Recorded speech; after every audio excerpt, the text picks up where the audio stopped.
Before the earth knew how to spin, before stars found their sparkle, before anyone even imagined what a god might be, there was Shiva.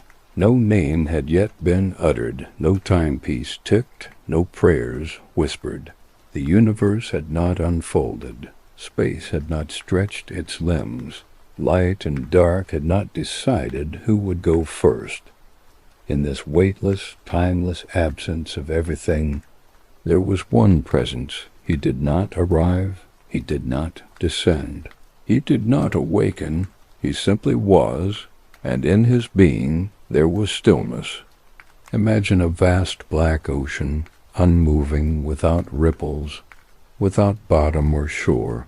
In the center of it sits a figure, eyes closed, legs crossed, hair matted, wrapped not in silk but in silence. His name was not yet Shiva. He had no label, no crown, no weapons, no entourage of celestial drummers. He was just awareness. The other energies in the cosmos stirred nervously.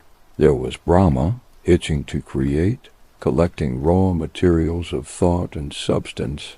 There was Vishnu, already strategizing how to preserve the yet-to-be-born creation. But neither of them could begin until someone signaled that the play could start. And Shiva? He was not interested. He wasn't being arrogant. He simply had no desires. His inner universe was complete. Why bother with an outer one? And yet, the universe had plans. Whether Shiva liked it or not, time was already getting ideas. They called him Adiyogi, the first yogi, not because he was the first to sit in meditation, but because he was meditation. He did not practice silence.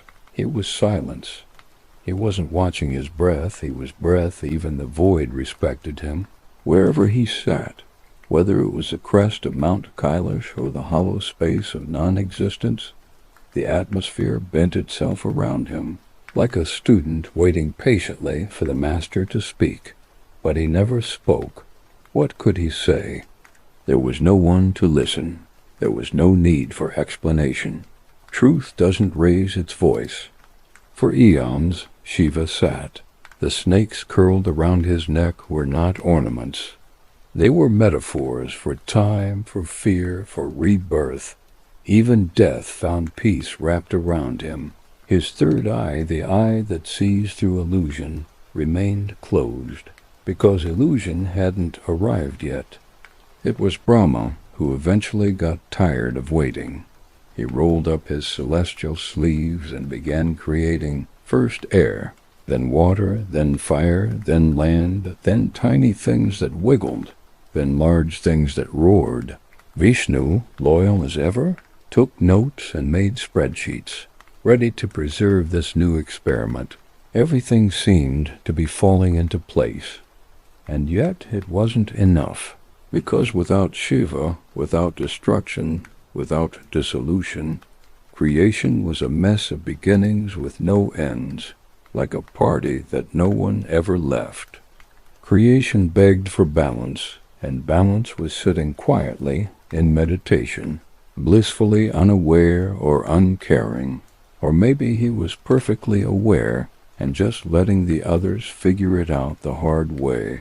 They tried tempting him, offering palaces in the sky, garlanded thrones, concerts from the heavenly musicians. Nothing worked, you see. When you've seen the entire universe dissolve into stillness, when you are that stillness, a few dancing apsaras don't really hold your attention, not even with excellent choreography. The gods, desperate, decided to bring in the big guns. Not war, love. If Shiva could not be swayed by logic or beauty or wealth, maybe, just maybe, he could be nudged by desire, a risky move. Of course, love, after all, is not a gentle visitor, especially when it arrives uninvited. They sent Kama, the god of desire, a confident fellow, armed with sugar-cane bow and arrows tipped with flower petals. Charming, persistent, mildly overconfident, he tiptoed toward Shiva's meditation, crouched behind a cloud and took aim, one arrow, straight into the heart chakra. The effect was instant. Shiva opened his third eye. Now, when most people open their eyes after a long meditation, they might stretch, smile, yawn, or mumble something about the meaning of life. When Shiva opens his third eye, however, things ignite. Poor soul, had just enough time to blink before he was reduced to fragrant ash. The message was clear. Don't bring drama to the one who mastered peace. The gods once again backed away quietly.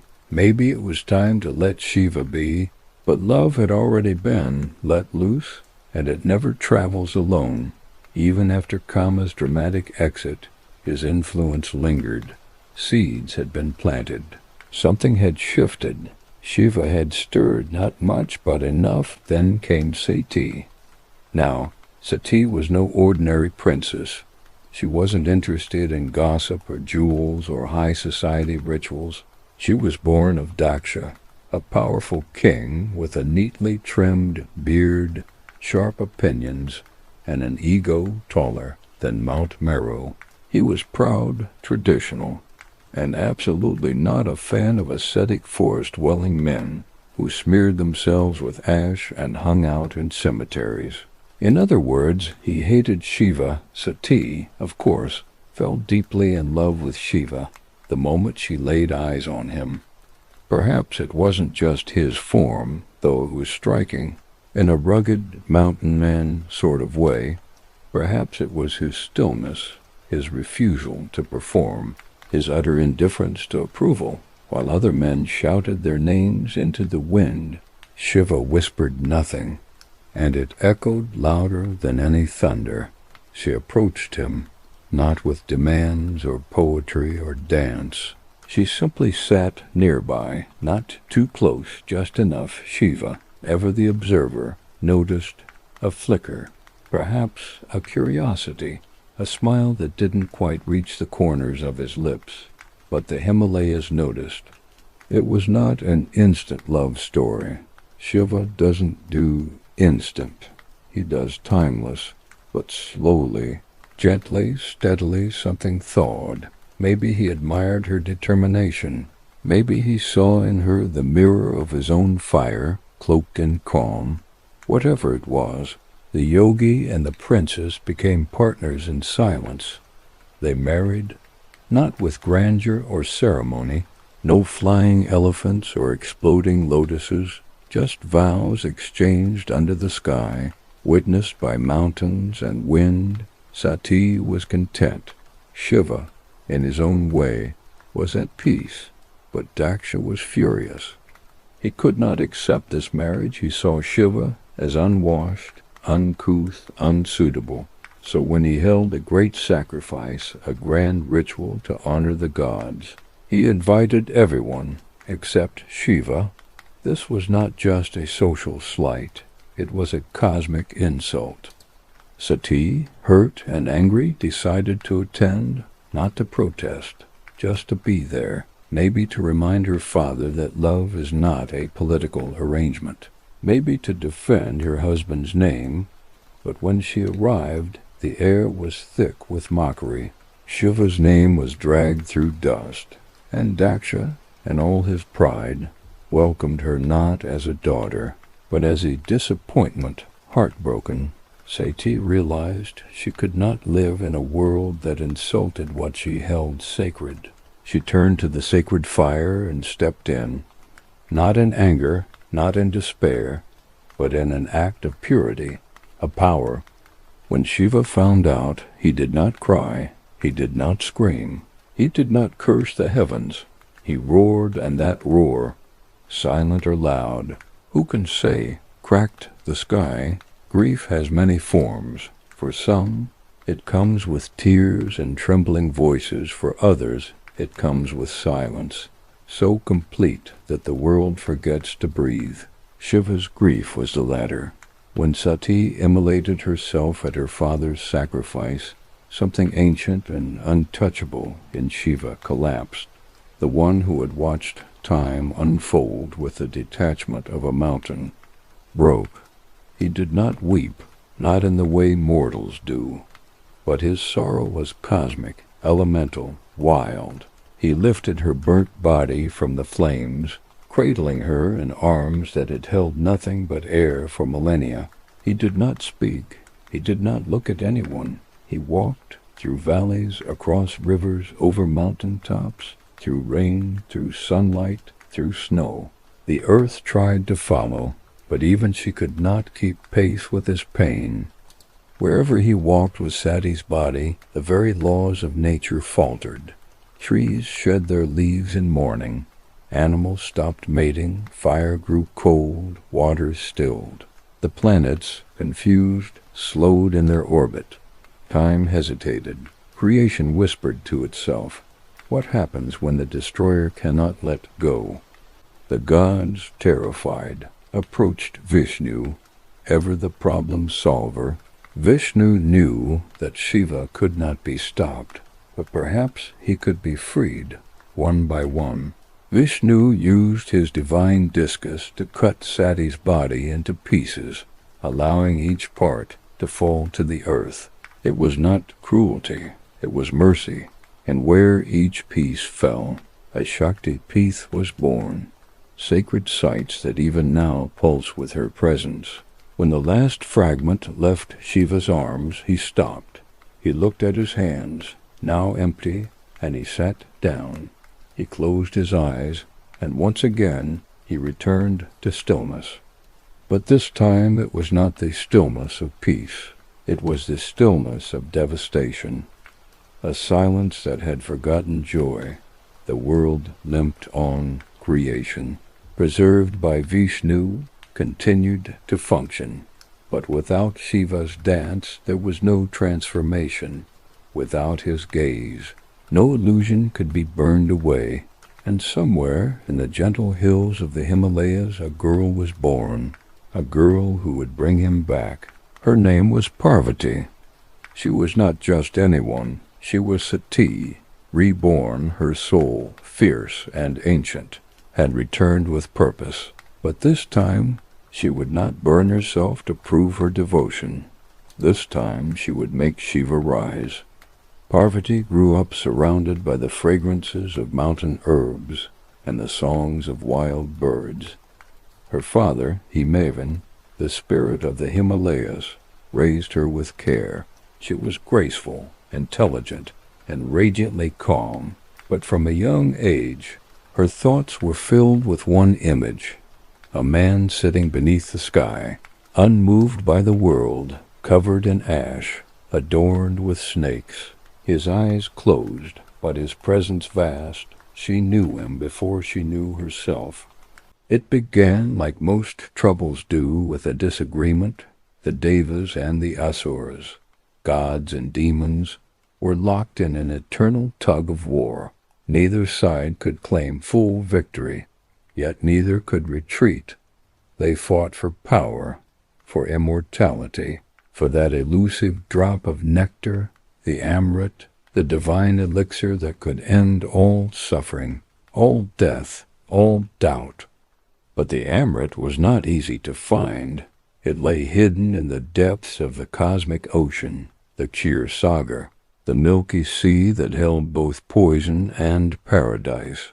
To retrieve it, the ocean would have to be churned, a task so immense, so dangerous that even enemies had to join hands. And so, in a rare and uneasy alliance, gods and demons came together.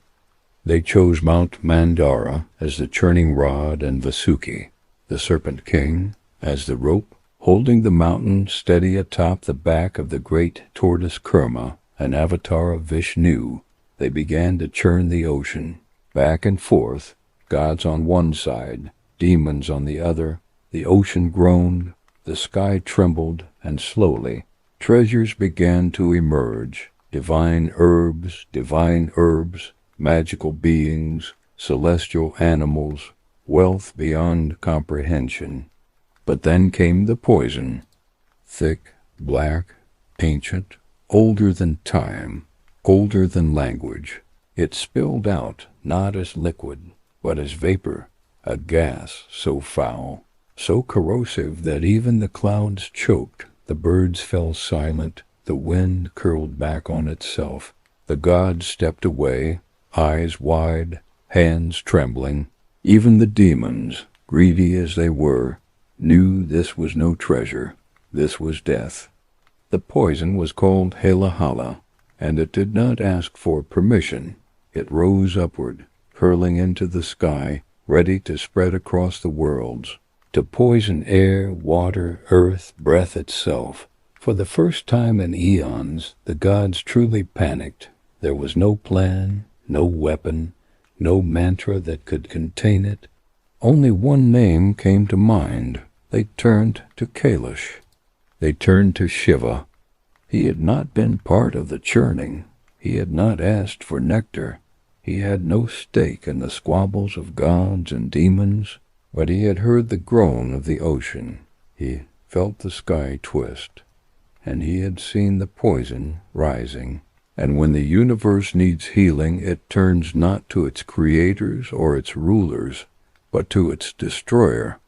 Shiva came as he always does, silently, without fanfare. No army followed him. No chariot carried him. He arrived barefoot, his eyes calm, his matted hair carrying the scent of river and ash. He looked at the churning sea, at the trembling gods, at the sky turning black, and then he did something no one had expected. He walked forward. Before anyone could speak, before a single verse could be chanted, Shiva bent down and cupped the poison in his hands. His fingers, covered in ash, touched the essence of death, and did not tremble. He lifted the Halahala to his lips and drank it.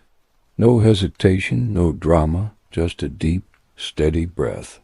The gods gasped, the demons froze. The poison slid down his throat like liquid shadow. But Shiva did not collapse. He did not scream. He did not burn. He simply closed his eyes, and in that moment time held its breath. The poison stopped at his throat. It did not move deeper. His heart untouched, his breath unchanged. But his throat, his beautiful, strong throat, turned deep blue, a color not of bruising, but of sacrifice, of power contained, of pain willingly held. From that day forward he was known as Neelkanth, the blue-throated one, the god who drank poison so that the world could live. Parvati, watching from afar, rushed to him. She placed her hand gently on his neck, calming the storm inside. She did not weep. She knew her husband. This was not the first time he had embraced death. It would not be the last. The gods bowed, unsure whether to cry in gratitude or hide in shame. They had come to him only in desperation, and he had saved them without question. Such is Shiva. He does not ask for praise. He does not seek reward. When duty calls, he answers, not because he must, but because he is the one who does what others cannot. The poison did not disappear. It lived on, inside him, coiled like a sleeping serpent, held at bay by his will. Every breath he took was a reminder. Danger can be held if one is willing to carry the weight. Afterward, the Amrit finally emerged from the ocean, gleaming, golden, everything the gods had hoped for. They celebrated, fought over it, tricked the demons, and danced in triumph. But no celebration echoed as loudly in the halls of existence as the quiet moment when Shiva swallowed the darkness. And then he walked away. He returned to Kailash, to his snowy solitude, to his family and his silence. The world kept turning. The gods resumed their debates. The demons plotted again. But high on the mountain, far from politics and praise, Neelkanth sat in meditation, his throat blue, his heart clear, his silence eternal, and somewhere deep in the sky that had once turned black, a breeze stirred, cool, clean, and grateful. There are many kinds of silence, the kind that calms, the kind that suffocates, the kind that lingers after laughter, and the kind that precedes a storm. Shiva had known them all. He had lived in silence so long that even time had learned to tiptoe around him. But when grief took sati, when love turned to ashes, a new silence was born, one that trembled with fury beneath its surface.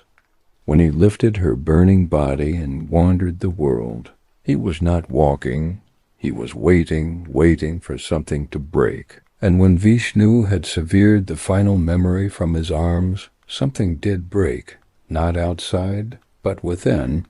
Shiva, the calm Shiva, the yogi Shiva, the silent, he stood still no more. They say when a god grieves, galaxies flicker, but when Shiva dances, creation forgets how to hold itself together. He did not scream, he did not summon, he danced. This was not performance, not celebration, not even ritual. This was the Tandava, the dance of destruction. Each movement was a force of nature. Each stamp of his foot cracked the spine of existence. Mountains shuddered, oceans boiled, clouds twisted like smoke from an angry fire. And yet it was beautiful, not in spite of its destruction, but because of it. He raised his arms, and time bent. He spun, and the stars lost their balance. He leapt, and the breath of life paused. Creation itself stood at the edge of erasure, not out of hate, but because the dancer had become the storm. His matted locks whipped through the air, striking sparks into the sky. The crescent moon on his head burned like a halo. The snake coiled around his neck, lifted its hood and swayed in rhythm. Even the ashes on his body came alive, leaping with each motion, marking the tempo of apocalypse. And yet in all this fury there was precision. The Tandava was not madness. It was math, it was cosmic rhythm, a language older than words. Where each gesture meant something, his foot lifted, birth, his hand opened. Expansion, his foot fell. Destruction, his gaze shifted. Renewal, this was the cycle. Creation, preservation, destruction, illusion, and grace, all bound into one dance, one heartbeat, one step. The gods watched in awe and terror.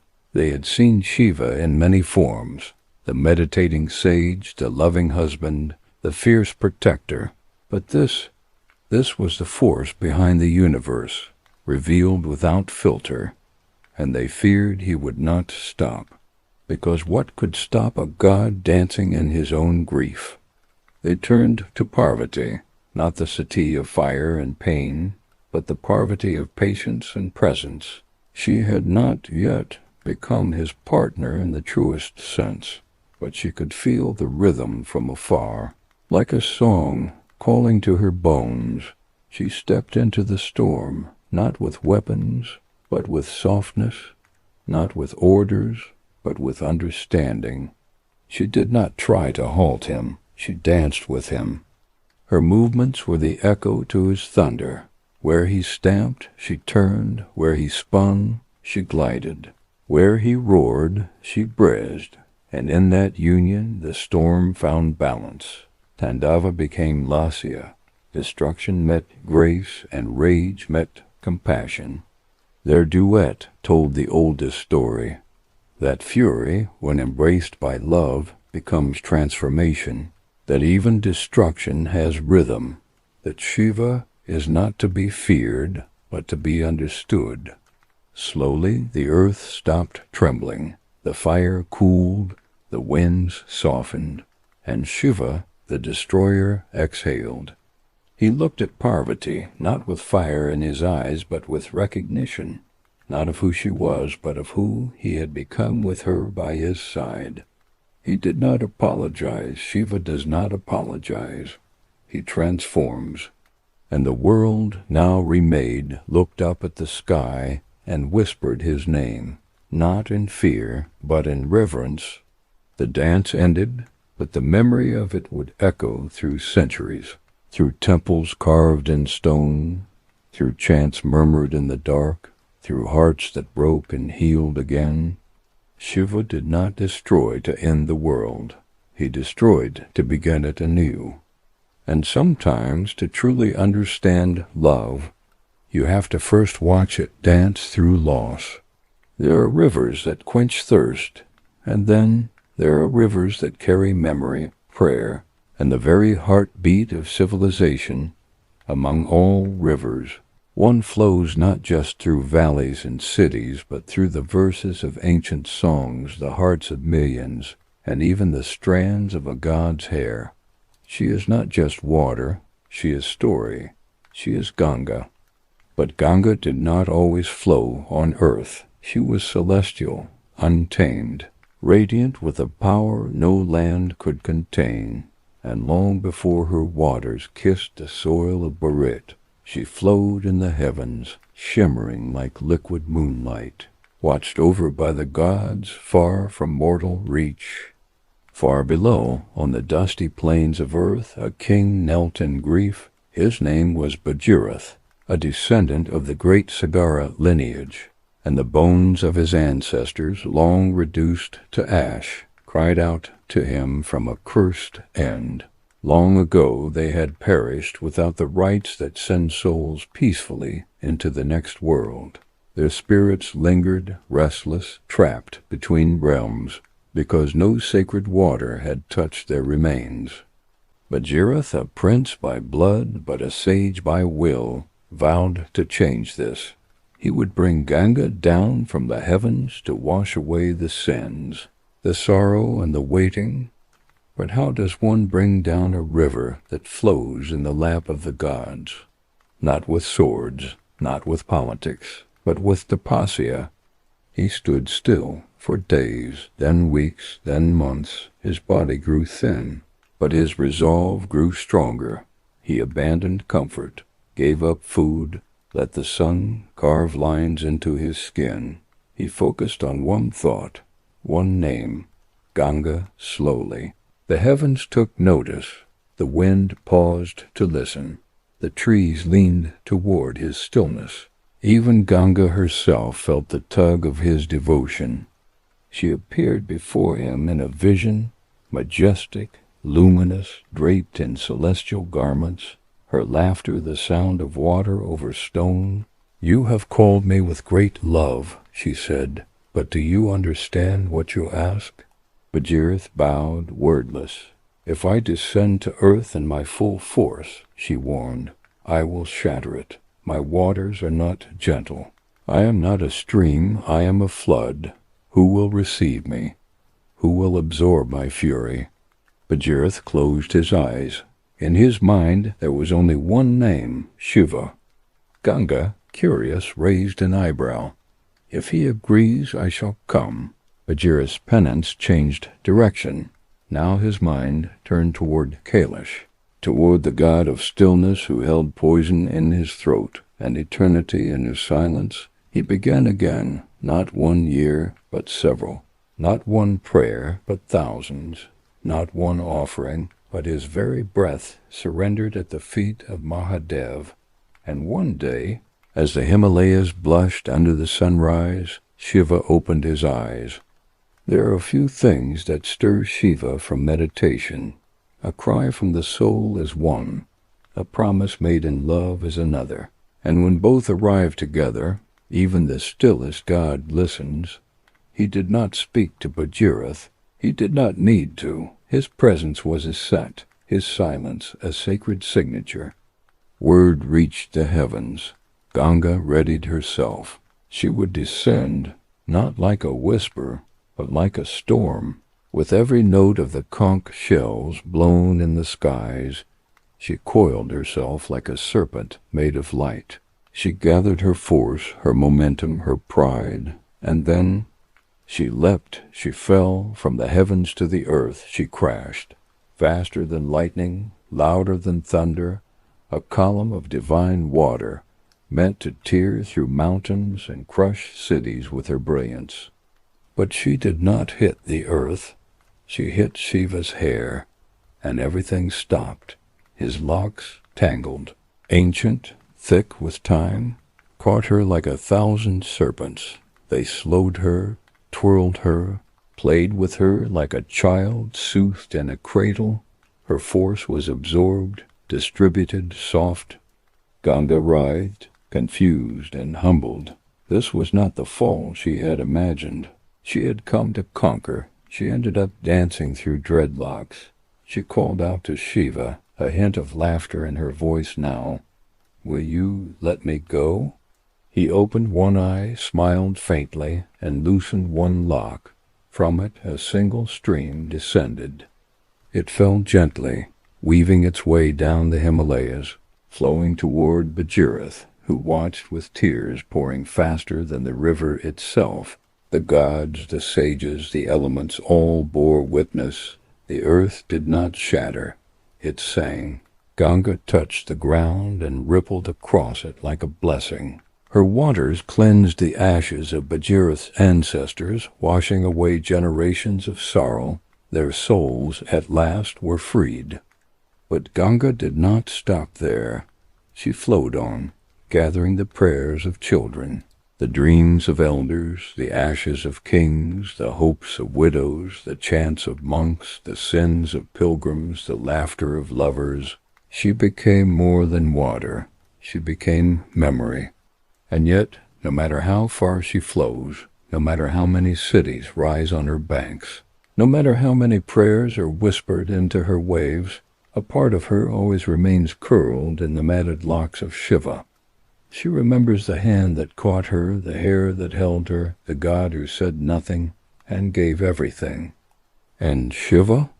He remembers her too, not as a burden, but as a gift, a lesson in humility for the proud, a reminder that even the mighty must sometimes be cradled before they can serve.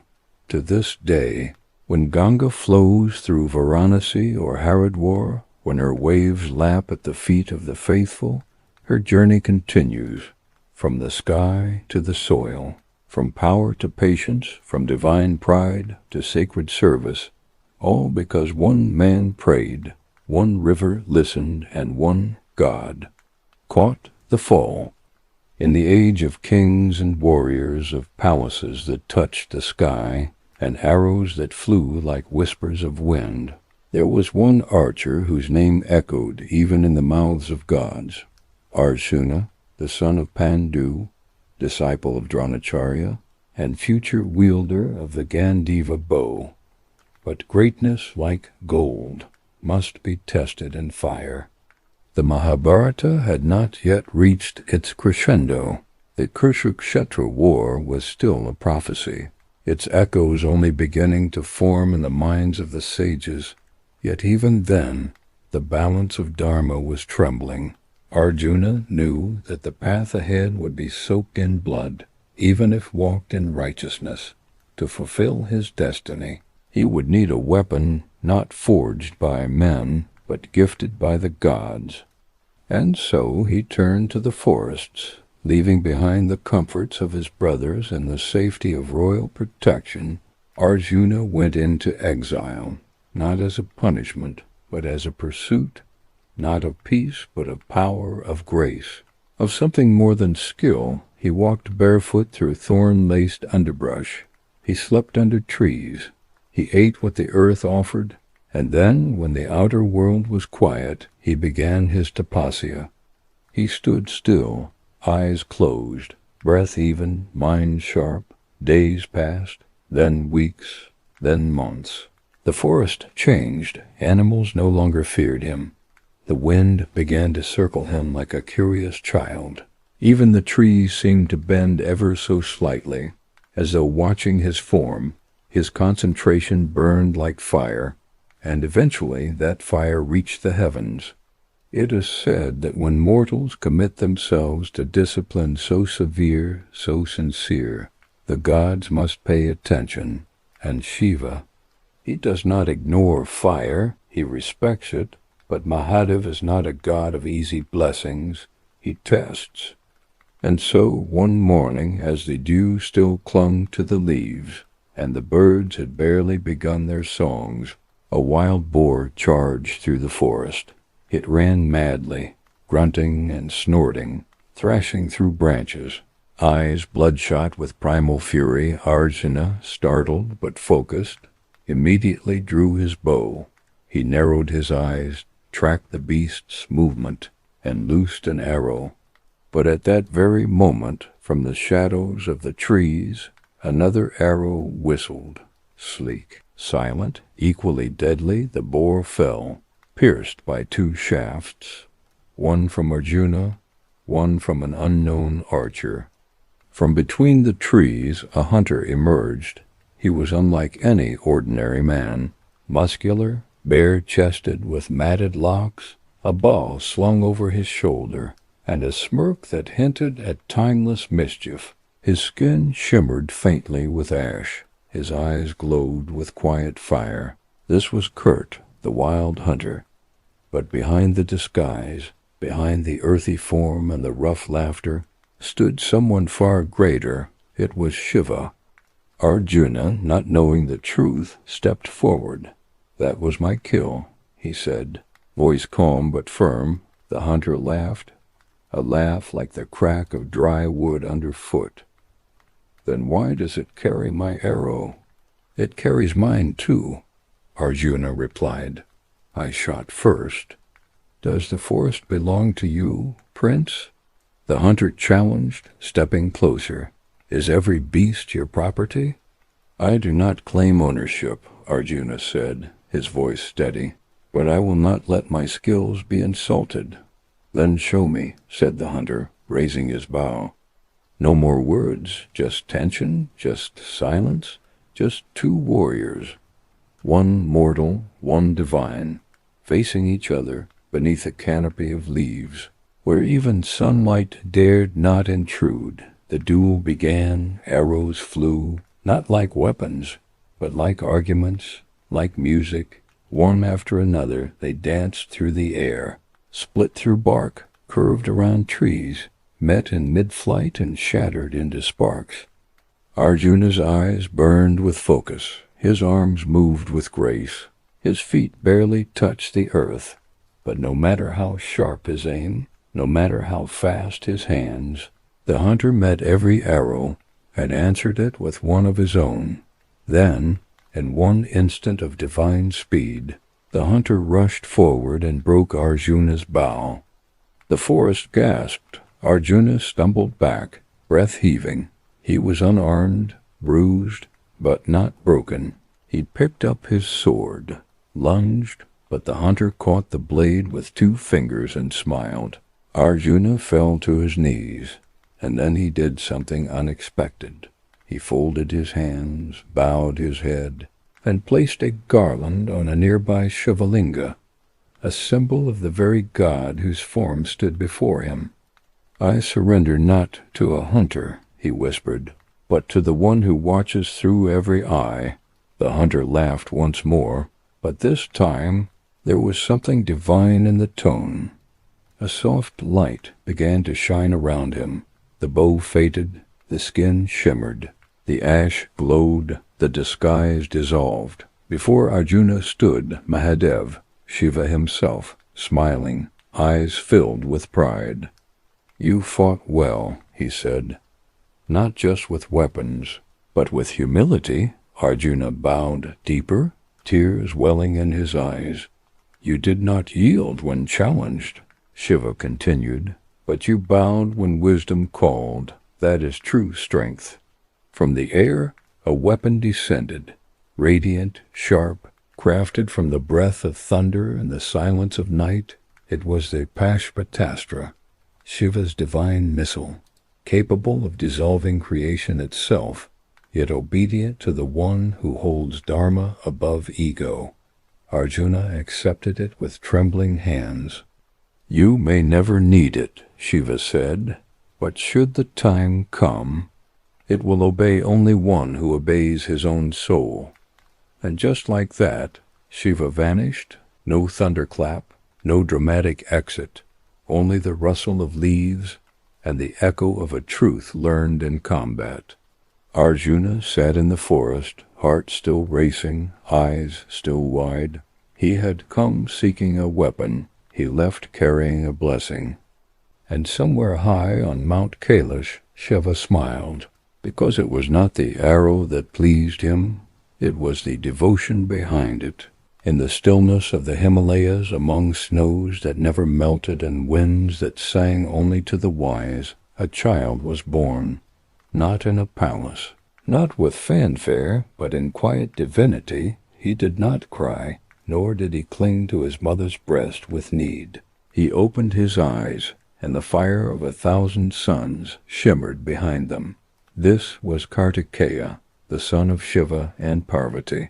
But he would not stay a child for long. Even before his birth, destiny had woven a prophecy around him. The demon Tarakasura, blessed with near immortality, had grown arrogant and cruel. His boon protected him from all gods, except a child of Shiva, born after intense tapasya. And so Tarakasura mocked the heavens, convinced that Shiva would never abandon his meditation for fatherhood. But Tarakasura had not counted on Parvati. Her love, her devotion, her relentless discipline had woken the silent god. Her womb became the cradle of prophecy, and when Kartikeya was born, the cosmos held its breath, not because a god had arrived, but because change had come, cloaked in the form of a boy. Yet Kartikeya was not raised in the arms of his parents. Divine arrangements often follow strange designs. The 6 Kritikas, celestial mothers of the Pleiades, nursed him with star milk. In their warmth, he learned not tenderness, but discipline. They taught him the names of weapons before words of comfort. By the time he could walk, he could aim. By the time he could speak, he could command. The gods watched in awe. This was no ordinary child. He moved with the grace of a monk and the focus of a warrior. His silence was not shy. It was sharpened, like the blade he would one day wield. The heavens had waited long for their general. When he was still a youth, Indra, king of the gods, approached him with folded hands. The army of Devas has lost its will, he confessed. We need a leader, not of age, but of spirit. Will you lead us, Kartikeya? The boy nodded once, and thus Skanda was born, the commander of celestial forces, the one whose name would send shivers into the hearts of asuras. He did not begin with rage. He began with preparation. He studied the enemy. Not just where Tarakasura ruled, but how he ruled. He understood fear, not as a tool to wield blindly, but as a force to master. He rode not a chariot, but a peacock, the bird of beauty, turned into a beast of war. His weapon was not a club or an axe. It was the vel, a divine spear forged from Parvati's energy, slender, sharp, silent, like him. When the day of war arrived, the skies turned crimson. The armies of Devas and Asuras gathered not on land, but in the clouds above mountains, where thunder became drones and lightning became banners. Kartikeya stood at the front, still small in form, but vast in presence. Beside him were veterans, Indra, Agni, Varuna, gods, who had fought since the beginning. Yet they looked to him for command. And command he did. He spoke few words. His orders were gestures. His strategy like poetry, precise, layered and utterly devastating. The Asura generals, seeing a child at the helm, laughed, until their laughter was cut short by volleys of divine fire that broke their formations like twigs in a storm. Kartikeya moved like wind wrapped in intention. Where he went, the tide turned. He did not waste strength. He did not seek applause. He struck with the cool precision of a mountain stream carving rock. Then came Tarakasura, Clad in armor dark as pride, he descended into the battlefield like a fallen star. His roar echoed through the heavens. Even the clouds recoiled. He had defeated gods before breakfast. He had shattered mountains with a glance. And now before him stood a boy. "Run back to your mother," Tarakasura sneered. "War is not for milk-fed sons." Kartikeya did not flinch. He raised the veil. The demon charged. What followed cannot be called battle. It was a rhythm, a pattern of steps and sparks and strikes.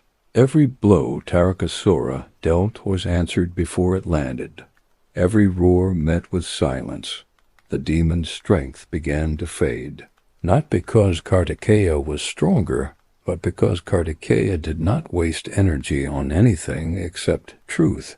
And then with one clean motion, not angry, not dramatic, Kartikeya drove the veil into Tarakasura's chest. The sky froze, the demon gasped, not in pain, but in surprise.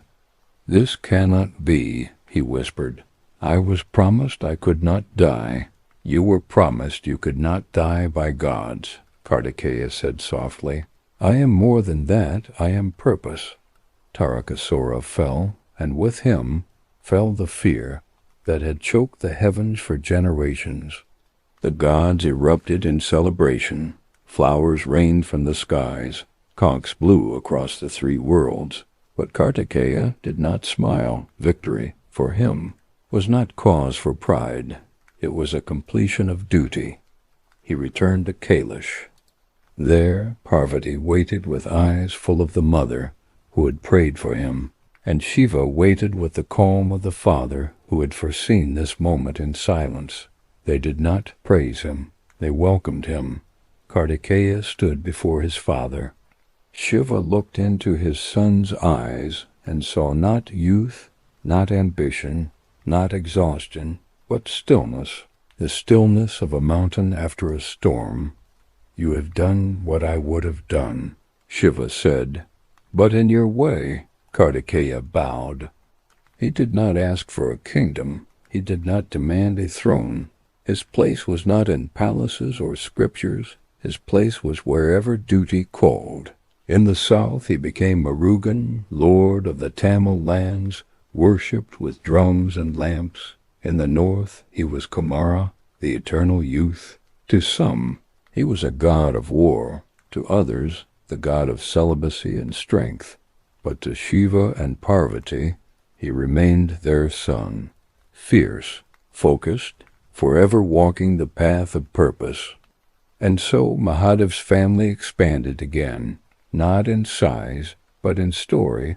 One son with the head of an elephant who opened doors with laughter, and another with a spear who cleared paths with fire.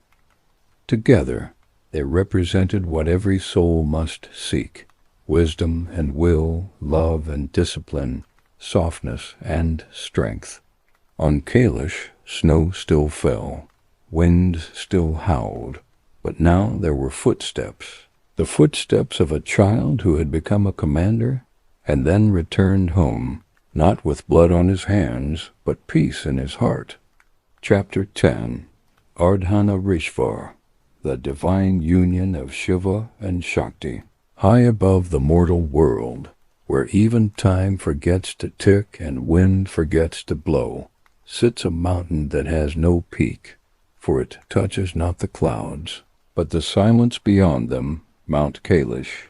And on this mountain, where the snow does not melt, but remembers, sat Shiva, not alone, not in duality, but in union. They say in the beginning the universe was neither male nor female, neither creator nor destroyer, neither action nor rest. It simply was, a breath, a hum, a pulse without form. From that nameless vastness emerged two forces: consciousness, the stillness that sees, and energy, the movement that creates. They danced together. They spun galaxies from laughter and poured oceans from sighs. These forces came to be known as Shiva and Shakti. But people, in their hunger to define, began to divide. They called one male, the other female, one the observer, the other the doer, one the ascetic, the other the sensual, and slowly the world forgot that these were not two beings, but one. That separation was only an illusion, born from the mind's need to categorize what the soul already understands. To remind the world, Shiva and Shakti chose to appear as one form, one body, two halves, one face split down the middle. On the right, the ash-smeared, serpent-crowned Shiva. On the left, the radiant, jewel-adorned Shakti. One eye intense, one eye soft, one arm holding a trident, the other a lotus, Ardhanarishvara, the Lord who is half woman, the goddess who is half man. This form did not preach, it simply stood, and in its very existence it shattered centuries of ignorance. Those who saw only masculinity in divinity now saw curves, anklets, and the gentle bend of the wrist. Those who worshipped only the mother now bowed before a god whose chest bore both strength and nurturing. When sages meditated upon this form, they no longer asked for victory or knowledge. They asked for balance, because to live is to hold opposites within, rage and peace, discipline and surrender, will and trust. And Ardhanarishvara state was not domination of one side, but harmony between both. The legend behind the form is whispered in many ways. One tells of Parvati, who once watched Shiva meditate endlessly unmoved by affection, untouched by her warmth, frustrated but not bitter. She asked him, "Am I not part of you?" Shiva, ever silent, simply smiled. To answer her, he did not use words. He transformed, his form shifted. His being opened, and suddenly she was not standing across from him, she was within him. The line between lover and beloved dissolved. What stood before the world was not just union, it was unity. In that moment Parvati knew. He had always held her inside, not in body, in essence. Another tale says that Brahma once forgot to honor the feminine in creation, that he prayed to Shiva for guidance, and Shiva appeared as Ardhanarishvara to show that creation cannot exist with only one energy, that life without feminine force is dry, and force without masculine form is chaotic. Even the gods must be reminded.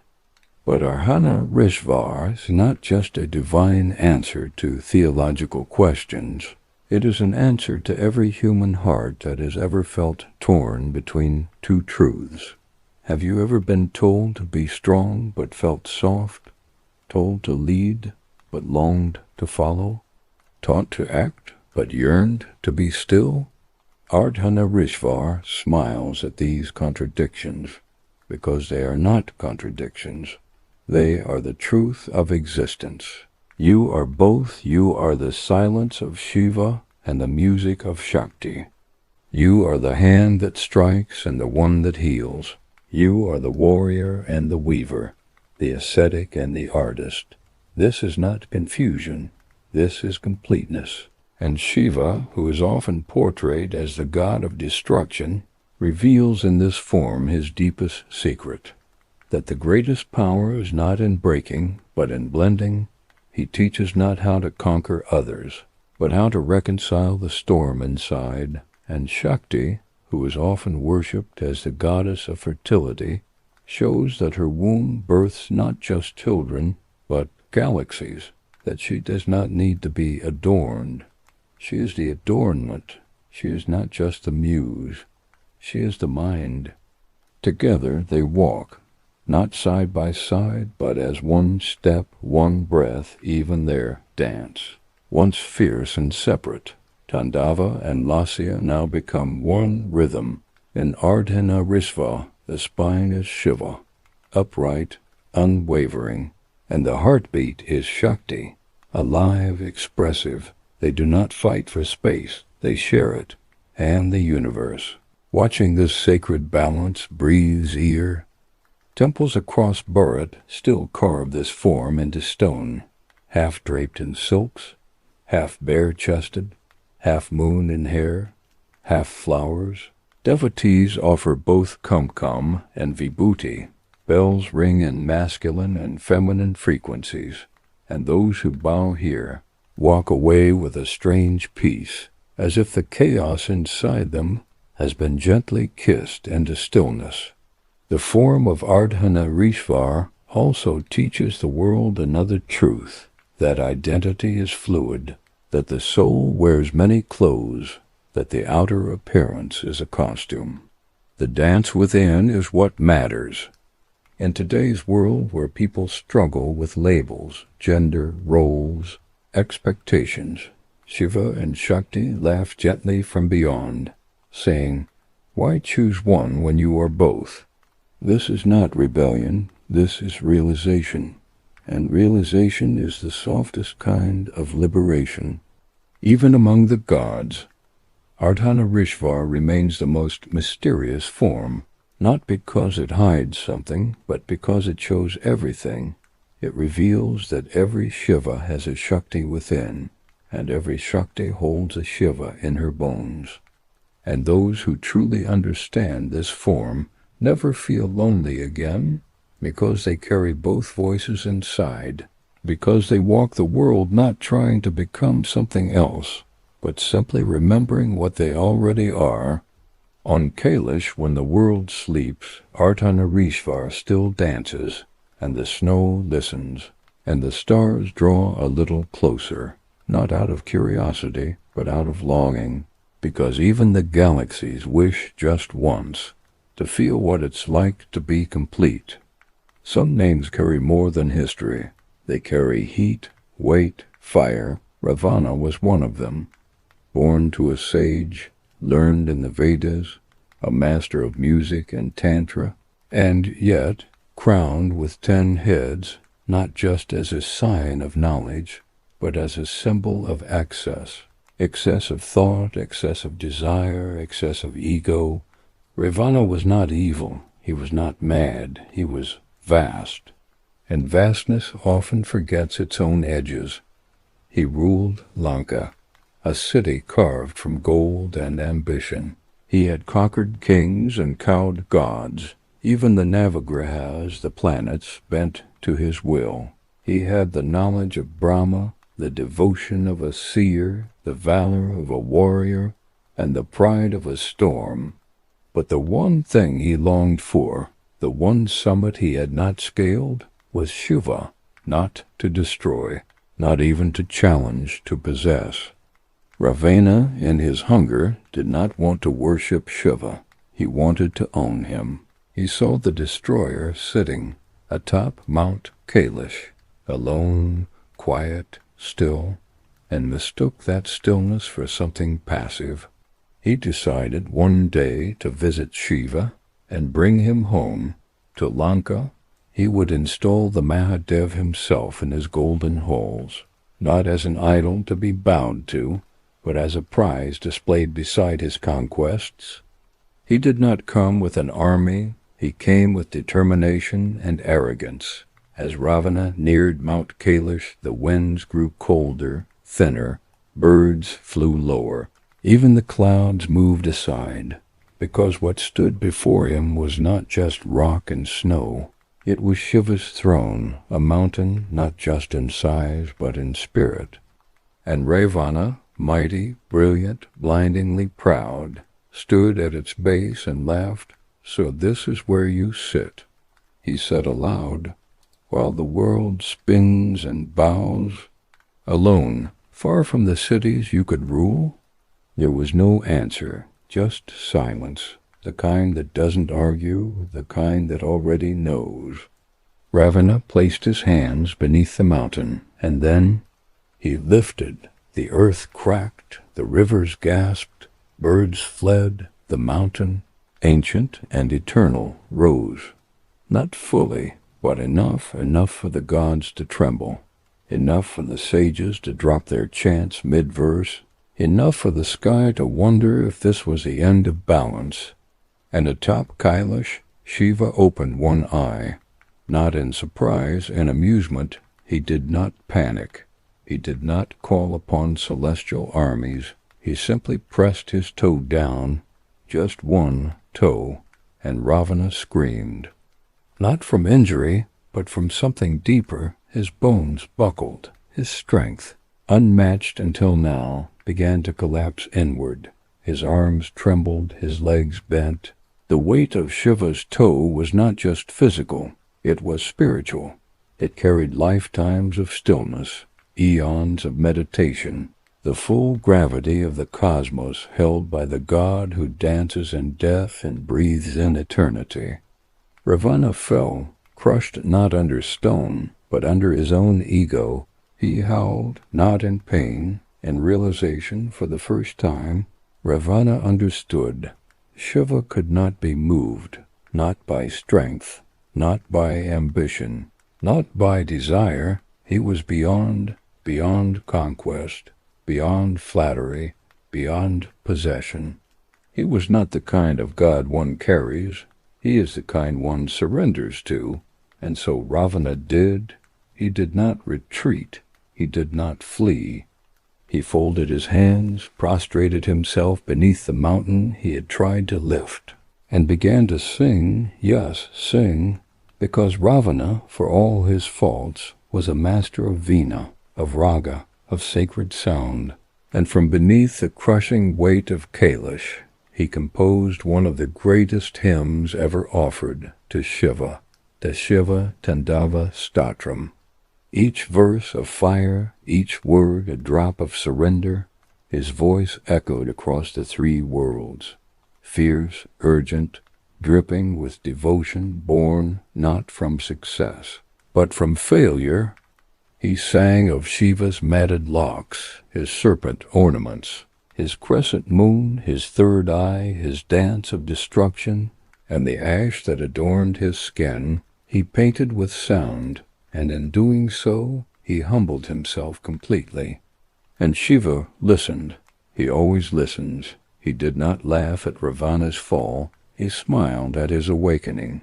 Slowly, Mahadeva lifted his toe. The mountain settled. Ravana, battered and bowed, lay still. Shiva did not speak. He never speaks more than needed. But he appeared before Ravana, not to punish, not to scold, to bless. He handed Ravana a sword, Chandrahas, the blade kissed by moonlight, forged not in metal, but in divine will. Use it well, Shiva said, and remember, those who seek me through pride will find my weight. Those who seek me through music will find my rhythm. Ravana bowed again, and from that day on, though he still ruled Lanka with fire and thunder, a part of Ravana remained always at Kailash, beneath that mountain, within that statram, in a moment where he discovered that surrender is not weakness, but the highest strength. The gods, who once mocked Ravana's audacity, began to chant his composition in temples. Even sages who warned of his fall acknowledged the truth in his bhakti, because sometimes it is the proud who pray the hardest. When they finally realize that divinity cannot be held, it must be heard, it must be felt, it must be sung. Even today, when the Shiva Tandava Statram is chanted, there is a trembling in the air, a rhythm that does not belong to time, a music that belongs to both destruction and devotion. And in every syllable echoes the voice of a king who tried to lift a mountain, and found, instead, the weight of wisdom. And Shiva, he still sits atop Kailash, still unmoved, still smiling, because he knows, one way or another, the world always returns to his feet. In the eternal quietude of Kailash, where the snow does not merely fall but meditates, and where silence is not an absence of sound but the presence of presence itself, There came a day when longing stirred not in the heart of the god who watched, but in the goddess who created, Parvati, whose eyes held the depth of forests, and whose hands knew the secrets of rivers, felt something stir within her, not the desire for power, nor for worship, but for companionship, for a child born not of celestial boons or divine mandate, but from her own touch, her own will, her own breath. While Shiva, the ascetic eternal, wandered in meditation or vanished into samadhi, Parvati often remained alone, not with resentment, but with an ache that even the mountains could not absorb. And so one afternoon, as the wind whispered gently through the Himalayan pines, she gathered the sacred clay, not just of earth, but of her own body, and with fingers dipped in love and command, she shaped a boy, molding every curve with the precision of devotion, carving innocence into his smile and strength into his form. And when she breathed upon him, not with magic but with Shakti, he opened his eyes. He did not wail like mortal newborns, for his birth was not a rupture but a revelation. He looked up at his mother not with curiosity, but with calm recognition, as though he had known her before being shaped. She named him Vinayaka, the remover of obstacles, though he had yet to face any. She named him Ganesha, Lord of Beginnings, though his story was only beginning. Parvati raised him as any mother would, with rituals and lullabies, with instructions and games, and as he grew she saw not just clay turn to life, but life turn to joy. His eyes danced with mischief, his laughter echoed through caves, and his sense of duty bloomed even before understanding did. One day, as she prepared for her ritual bath, she turned to him with a simple command, "Guard the door. Let no one enter until I say so." He nodded, not as a child obeys, but as a gatekeeper accepts command. He stood outside the chamber, staff in hand, chest puffed with purpose, eyes alert like the sentinel stars that guard the night. But fate, as it often does, had other plans. Shiva returned. He did not come with thunder or trumpets. He arrived like wind returns to a tree, silently, fully, without asking for permission. But as he approached the chambers of his beloved, ready to dissolve back into their shared stillness, he was stopped, not by gods, not by demons, but by a child made of clay, firm of stance and innocent of identity. Ganesha did not know this man, and Shiva did not recognize this creation.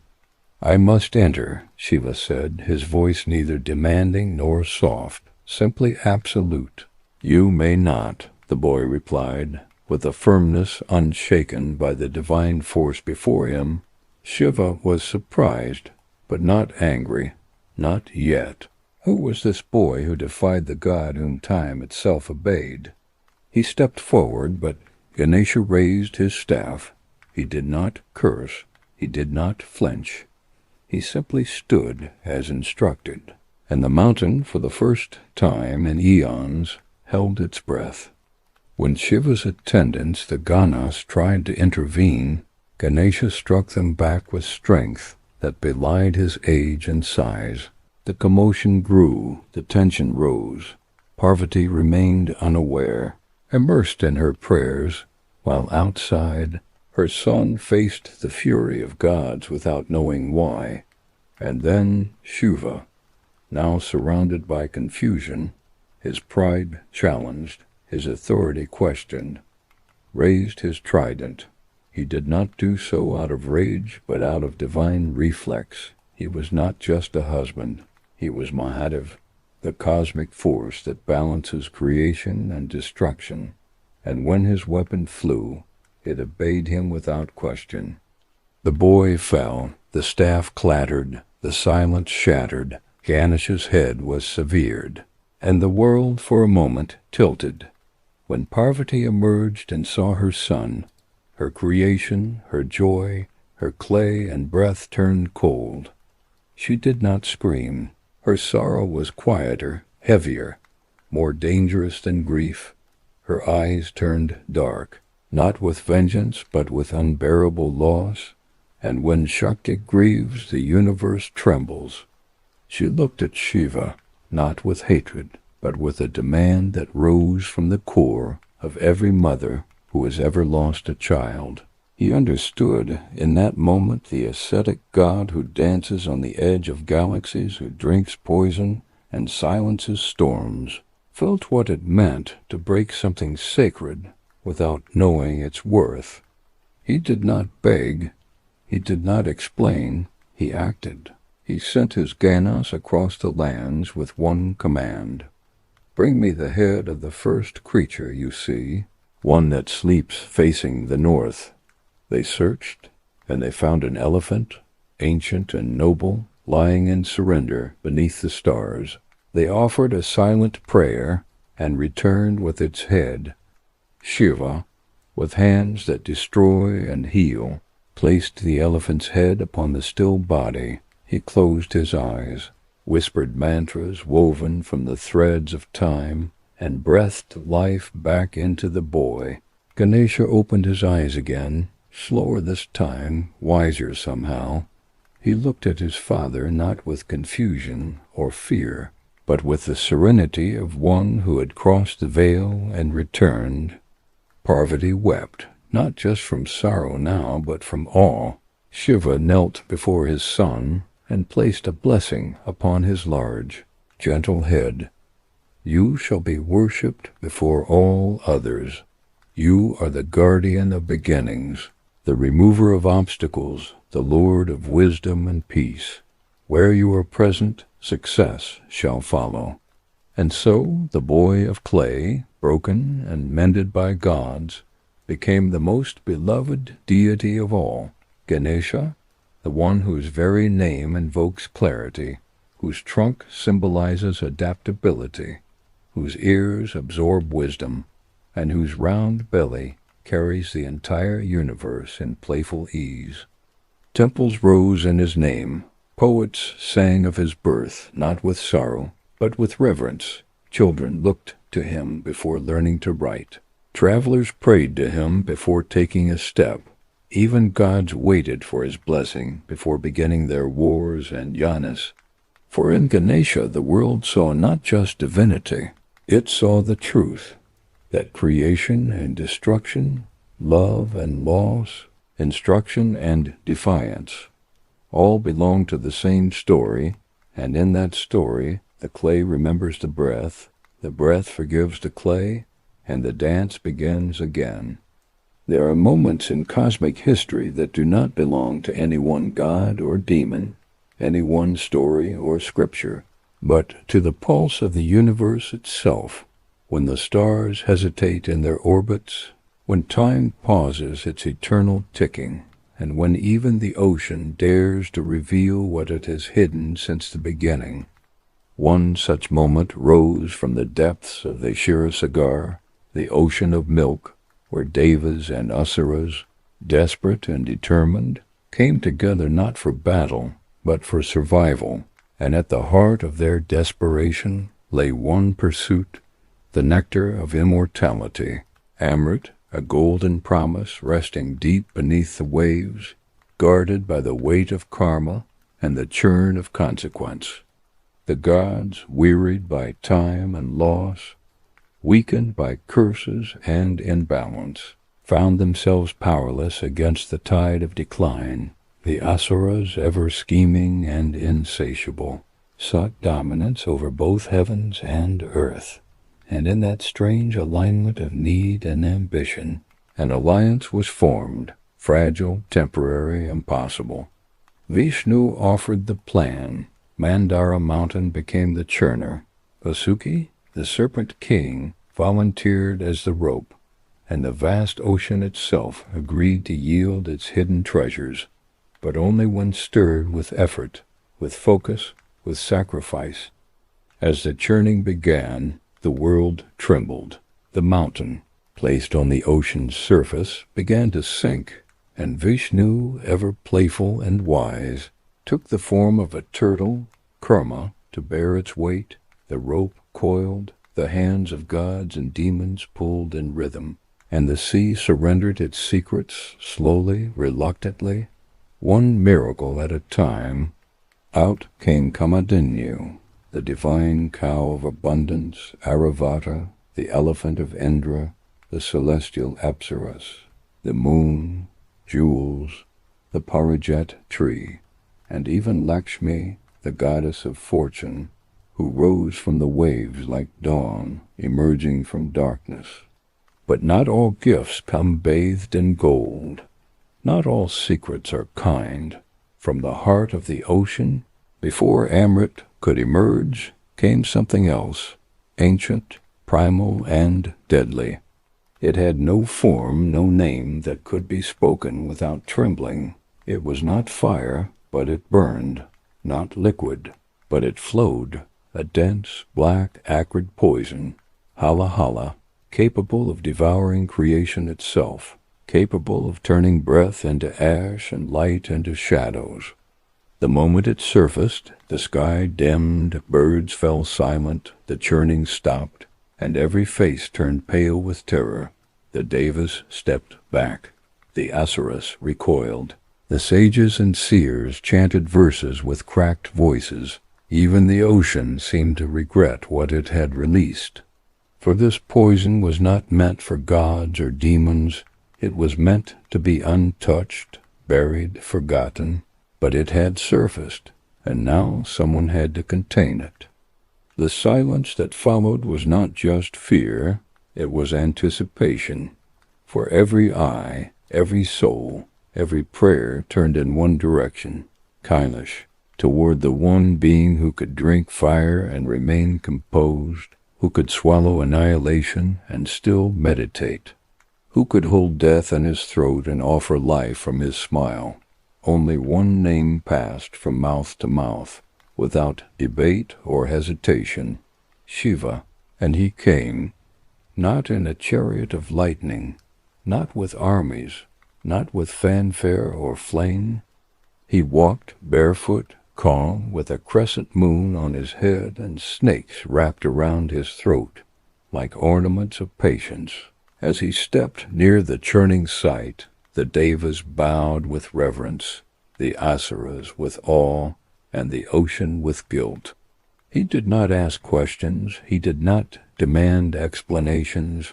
He simply looked at the swirling black mass, at the fumes that choked air itself, and knew this was not just a poison of the body, it was the residue of imbalance, of greed, of impatience. It was not just hala hala, it was the cost of cosmic desire. And then, without ceremony, Shiva cupped the poison in his palms and drank it. He drank it not to boast, not to claim superiority, but because someone had to. And he, who was above death and birth, above desire and denial, could contain what others could not even approach. As the poison touched his lips and flowed down his throat, Parvati, his eternal half, placed her hand gently upon his neck, stopping the venom from reaching his heart. She, the mother of all, the force behind the form, reminded even destruction to be compassionate. The poison settled there, in his throat, glowing deep blue, forever visible, never spreading, and so Shiva became Neelkanth, the blue-throated one, whose pain is held so others may breathe, whose silence is louder than thunder, whose throat became a boundary between death and life. The churning resumed, Amrit finally emerged, the gods celebrated, the Asuras plotted, Vishnu played his Leelas. The cosmos rebalanced, but Shiva did not stay to be thanked. He returned to his mountain, sat beneath the sky, and resumed his meditation, as though nothing had happened, as though he had not just saved creation, because that is what Shiva does. He acts without attachment. He sacrifices without pride. The blue throat was not a mark of glory. It was a reminder that even the most powerful must sometimes swallow what others reject. That silence is not ignorance, but mastery. That poison, when held with love, becomes medicine. And today, when devotees chant his name, when they wear a blue thread, when they meditate upon his stillness, they remember not just the destroyer, not just the yogi, not just the god, but the one who drank pain so others could taste peace. And the mountain where he sits, it still holds that silence, the silence of swallowed storms, the silence of a god who never needed to prove anything, and yet gave everything, the silence of Neelkanth. There are movements in the universe that cannot be measured by clocks or counted by calendars. They are not defined by hours or years, but by pulses that ripple through the very soul of existence.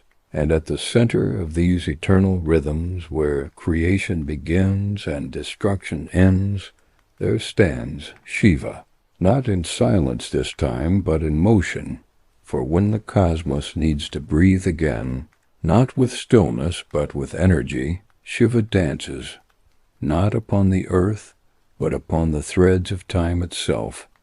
They call it Tandava, a word that is not merely a dance, but a force, a storm in rhythm, a meditation in fire. It is not entertainment, it is transformation. It is not an art, it is a cosmic engine, where every gesture births a galaxy, every stop crushes ignorance, and every twirl repositions the stars. The setting is never ordinary. It is not a palace, not a forest, not a battlefield. It is the universe itself, stretched open as a stage, with stars as witnesses and time as the beat. In this infinite arena, Shiva rises, not from sleep, but from samadhi, his eyes half open like crescent moons, his dreadlocks loosened like rivers set free, his body painted with ash that remembers everything it ever touched. Around his waist, a tiger skin flutters not as fabric, but as a reminder that wildness itself bows before his grace. He does not begin the dance abruptly. It flows from him, as naturally as breath from lungs, as thunder from clouds. His arms lift, not in defiance, but in command of elements. One hand holds the damaru, the little drum whose beats echo the primordial syllables of creation. Ta-da, ta-da, ta-da, the very heartbeat of Brahma's first thoughts. Another hand raises in blessing, the Abhaya Mudra, calming the storm even as he becomes it. And then his foot rises, just 1 foot. But it is not merely a leg lifted from earth. It is the signal that the cycle has begun. The very ground beneath creation trembles. Mountains sway. Oceans pause their tides. The seasons forget their patterns. For Shiva has begun to dance. And his dance is not bound by music, because his dance is music. He moves not just in space, but in meaning. Every angle of his arm is a philosophy. Every twist of his waist is a secret. The fire in his hand is not destruction. It is transformation. It is the burning away of illusion, of maya, of fear. And beneath his other foot lies a dwarf-like figure, a Pasmara, the demon of ignorance, crushed but not destroyed. For ignorance is never fully gone, only kept beneath awareness. And as Shiva dances, he smiles, not with joy, not with mockery, but with the stillness of someone who has seen it all, creation, love, war, pain, death, and still chooses to move in grace. The gods gather, Vishnu watches, eyes wide in quiet surrender. Brahma stops writing. Saraswati lays down her veena. Even time itself pauses. For the dancer is now the dance, and everything else is just ornament. Parvati stands nearby, her gaze steady, her presence anchoring. She does not interrupt, for she understands that this is not a show. This is Shakti and consciousness in their purest convergence. The Tandava is not violent, but it is fierce. It does not rage, but it demands surrender. It does not destroy out of hate, but out of necessity. For what Shiva destroys is not people, but patterns, stale thoughts, stuck cycles, outdated truths. He dances to clear the space so that something new may rise. He is not ending the world, he is shaking it awake, and the rhythm continues, faster now, wilder, the Damaru beating in a frenzy that matches the heartbeat of the galaxies. His locks fly like serpents of lightning, circling him in sacred madness. His third eye opens, not to burn, but to illuminate, and in that gaze all falseness melts. And yet, through it all, he remains balanced. Not a single motion is wasteful. Not a single flick of the wrist is meaningless. Even in chaos, there is choreography. Even in destruction, there is design. Because this is not the end, it is the pulse that resets the beginning. And as the dance reaches its crescendo, as the beat becomes unbearable, as creation and destruction wrap themselves into one blazing orb of energy, Shiva stops. Just like that, and with that stillness the world resets, the wind exhales, the trees remember their roots, the rivers resume their course, and somewhere far below a child takes their first breath. Because Shiva has danced, and in his dance the universe has remembered itself and the dust from his feet. It becomes the stars, the rhythm he left behind. It becomes time, and the silence that follows, that becomes truth. And so Tandava is not just a dance, it is a reminder that movement is divine, that rhythm is sacred, that even destruction has music, and that even chaos has choreography. And Shiva? He returns to his samadhi, not exhausted but emptied, not tired but timeless. The fire cools, the Damaru stills, the foot that crushed ignorance returns to rest, and all is well again. But the universe remembers that at any moment, when illusion thickens, when truth sleeps, when time forgets its own path, Shiva will rise once more, not with anger, but with motion and dance. And when he dances, even death must bow. The world, in its craving for order, builds walls between clean and unclean, pure and impure, sacred and profane. It dresses holiness in silk, perfumes devotion with flowers, places the divine upon high thrones, and bows from a distance too safe to challenge anything real. But beyond these walls, outside the rules written by trembling hands, there exists another path, one that does not climb toward God, but walks beside him, barefoot, fearless, and smeared in ash. This is the path of the Agori, and their god is Shiva, not the adorned lord of altars, but the naked one, the wild one, the destroyer of pretense. No other deity could be the patron of such a path, for Shiva is not worshipped for perfection. He is not idealized for unreachable glory. He is loved because he embraces what others reject: the serpent, the skull, the cremation ground, the darkness behind every light. He walks where others refuse to look. And so when those who had nothing, no caste, no shelter, no acceptance, sought the divine, they found him not in temples, but in the burning ghats where flesh ends and soul begins. It is said that the first Agaras were not rebels. They were truth-seekers, not in books, but in bones, not in scriptures, but in smoke.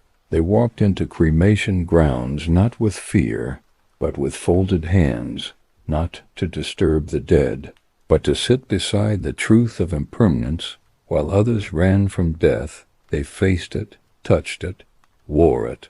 They sat beside flames that consumed bodies and whispered mantras to Shiva, who watches over the cycle of endings with a gaze that neither condemns nor consoles. To become an Aghori is not to renounce the world. It is to embrace it so fully, so nakedly, that nothing is left to hide. They do not beg. They do not argue. They do not boast. They walk with skulls as bowls, ashes as clothes, silence as companion. Their food may come from the unthinkable. Their words may seem like riddles. But in their madness there is intimacy with a God who himself sleeps on corpses, who wears time as a snake, who has no need for palaces because he owns the space between breaths. Shiva accepts them not because others reject them. He accepts them because they do not pretend. And in a world drunk on illusions, those who look truth in the eye are the most sober. The stories say that when an Aghori sits in meditation, the wind slows, the fire leans closer, and even death listens, not because he commands, but because he has surrendered everything. The ego, the identity, the pride, all burned, all gone, all given into the besom that now coats his body. This ash is not filth, it is memory.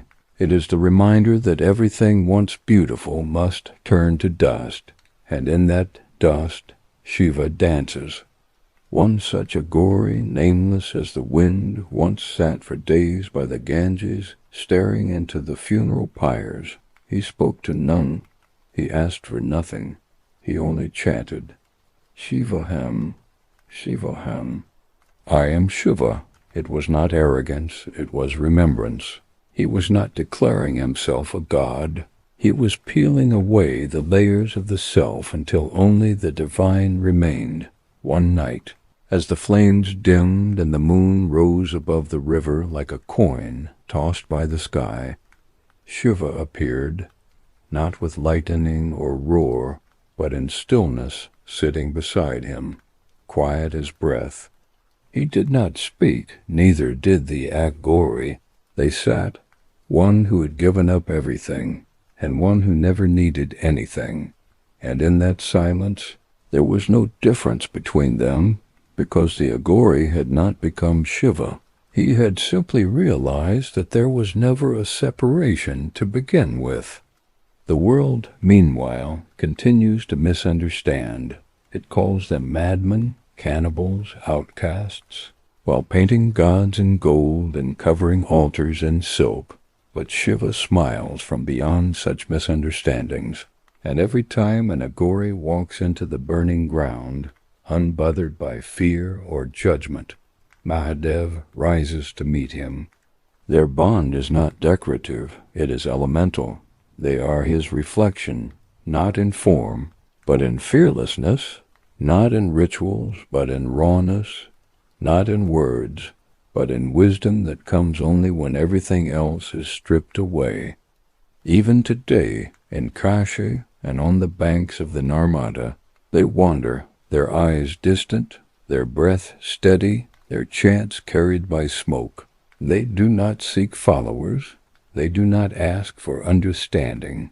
They walk the edge of the world and whisper into the void.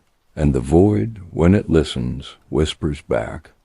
And somewhere in the Himalayas, Shiva, surrounded by stars, wrapped in silence, his third eye half closed in thought, remembers them. He does not pity them. He does not exalt them. He knows them. For he is the first Aghori, the original outcast, the god of the grave, the yogi of the wild, the dancer of endings. And those who sit with death, covered in ash, unafraid of darkness, they are simply returning home. There are unions written in blood, in law, in destiny. And then there are those inscribed in the stillness between two meditations, where one soul waits and the other, unhurried but certain, returns, the marriage of Shiva and Parvati, was never a mere ritual, never a societal celebration of man and woman. It was a recalibration of the cosmos, the moment where fire met mountain, where stillness married movement, and where the eternal ascetic allowed himself to be claimed by love. Long before the garlands were exchanged, long before the gods prepared the celestial mandap, there was a girl, Parvati, born not of longing, but of resolution, the daughter of Himavan, the mighty Himalaya himself. She grew up not in palaces of gold, but in the embrace of snow and stone, and from her earliest breath she knew, not in memory, but in marrow, that her soul had once been Sati, the woman who had walked into fire for dignity, the consort who had once loved the one God the world did not understand. That fire had not ended her, it had refined her, and in her new birth she remembered, not as stories, but as a calling. While other girls played with dolls and dreams, Parvati walked barefoot through forests, collecting flowers not for garlands, but for offerings. She whispered his name not like a devotee, but like a wife who waits for her husband's return, and when the sages laughed and said, "He is a recluse, he is a god beyond desire," she smiled and replied, "Then let my love be my tapasya." And so she began, not with dramatic vows or grand gestures, but with silence, with stillness, with months of fasting, with years of meditating, with days of sitting motionless beneath trees, unmoved by rain, wind, or hunger. Her body thinned, her glow deepened, her resolve solidified, and as she sat, the trees bent lower, the earth held its breath, and the stars watched, for this was not an ordinary woman. This was Shakti in her most focused form, and Shiva? He watched, from the shadows of the forest, from the corners of consciousness, from within his own meditation. He saw her, not with eyes, but with presence.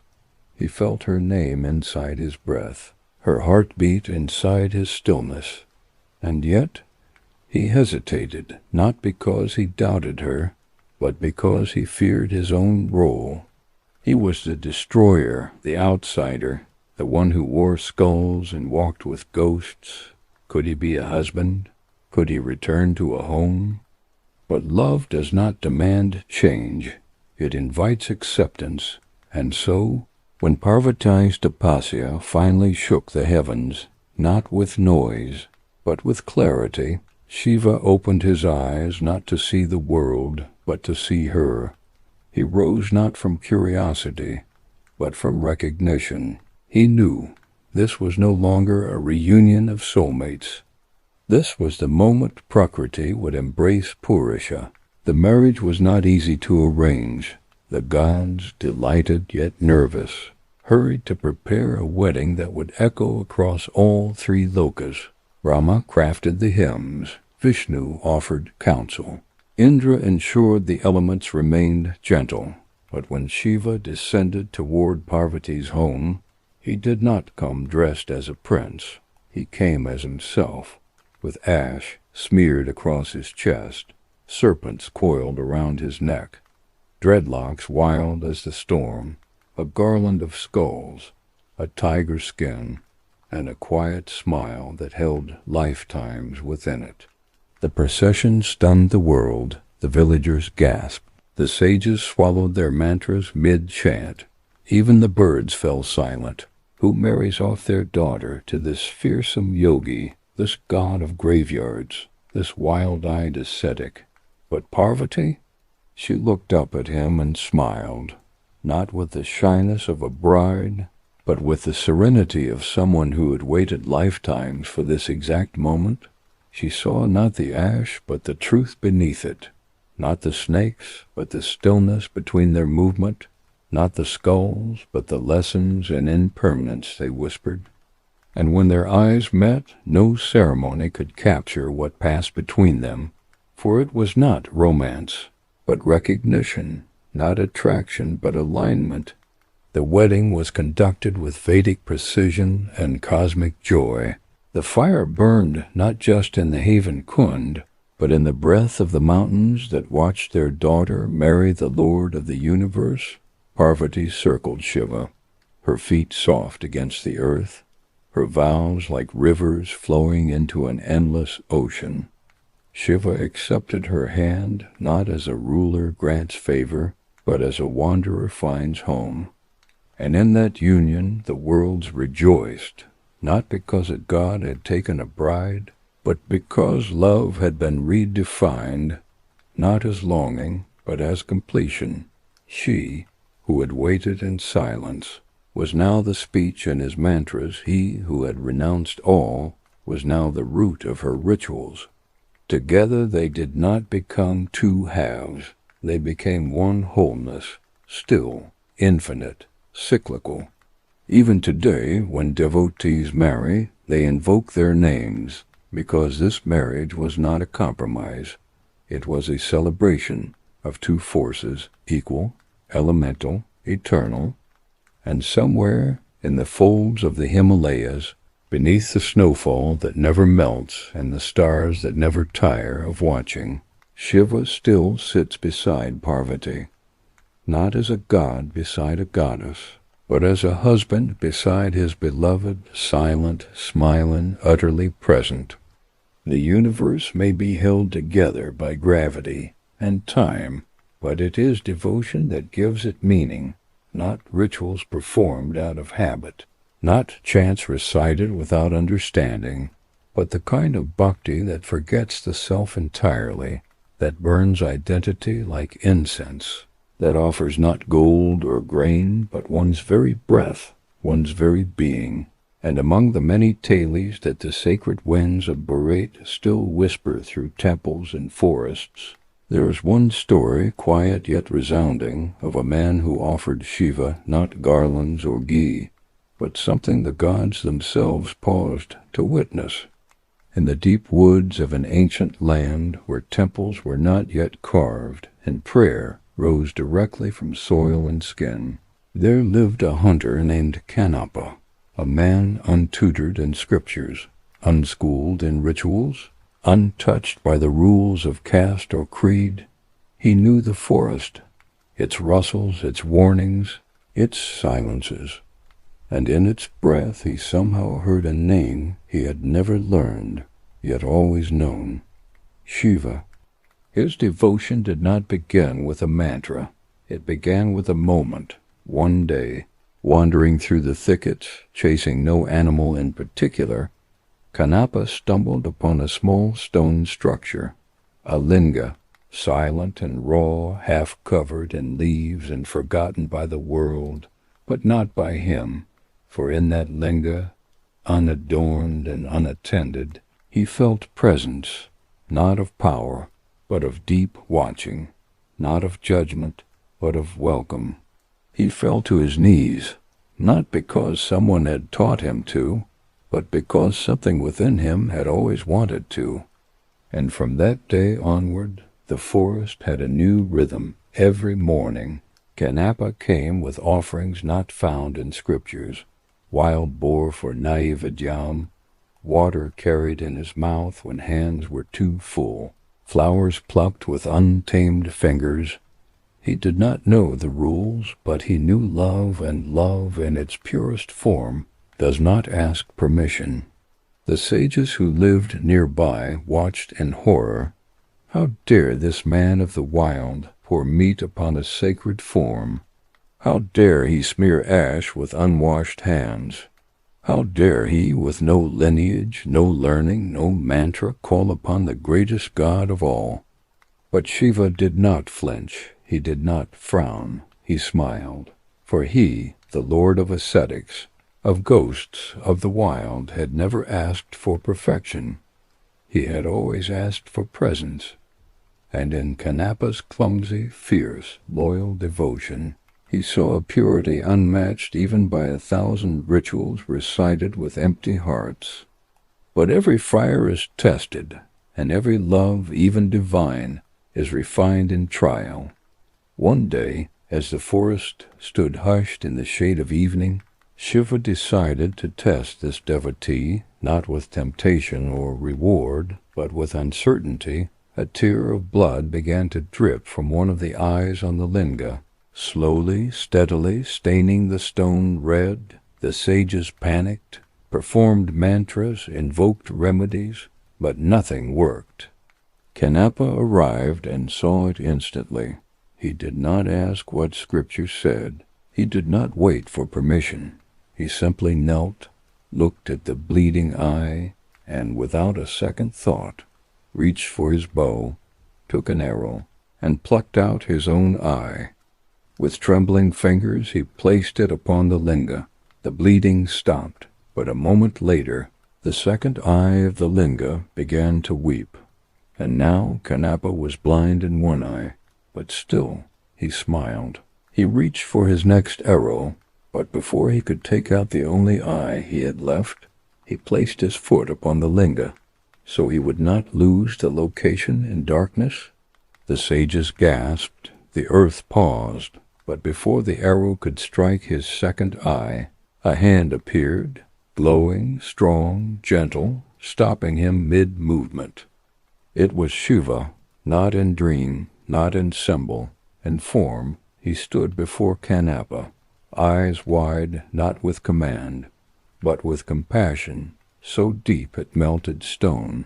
He embraced the hunter, blood still dripping, heart still racing, and whispered, "Stop, you have given me more than eyes. You have given me yourself."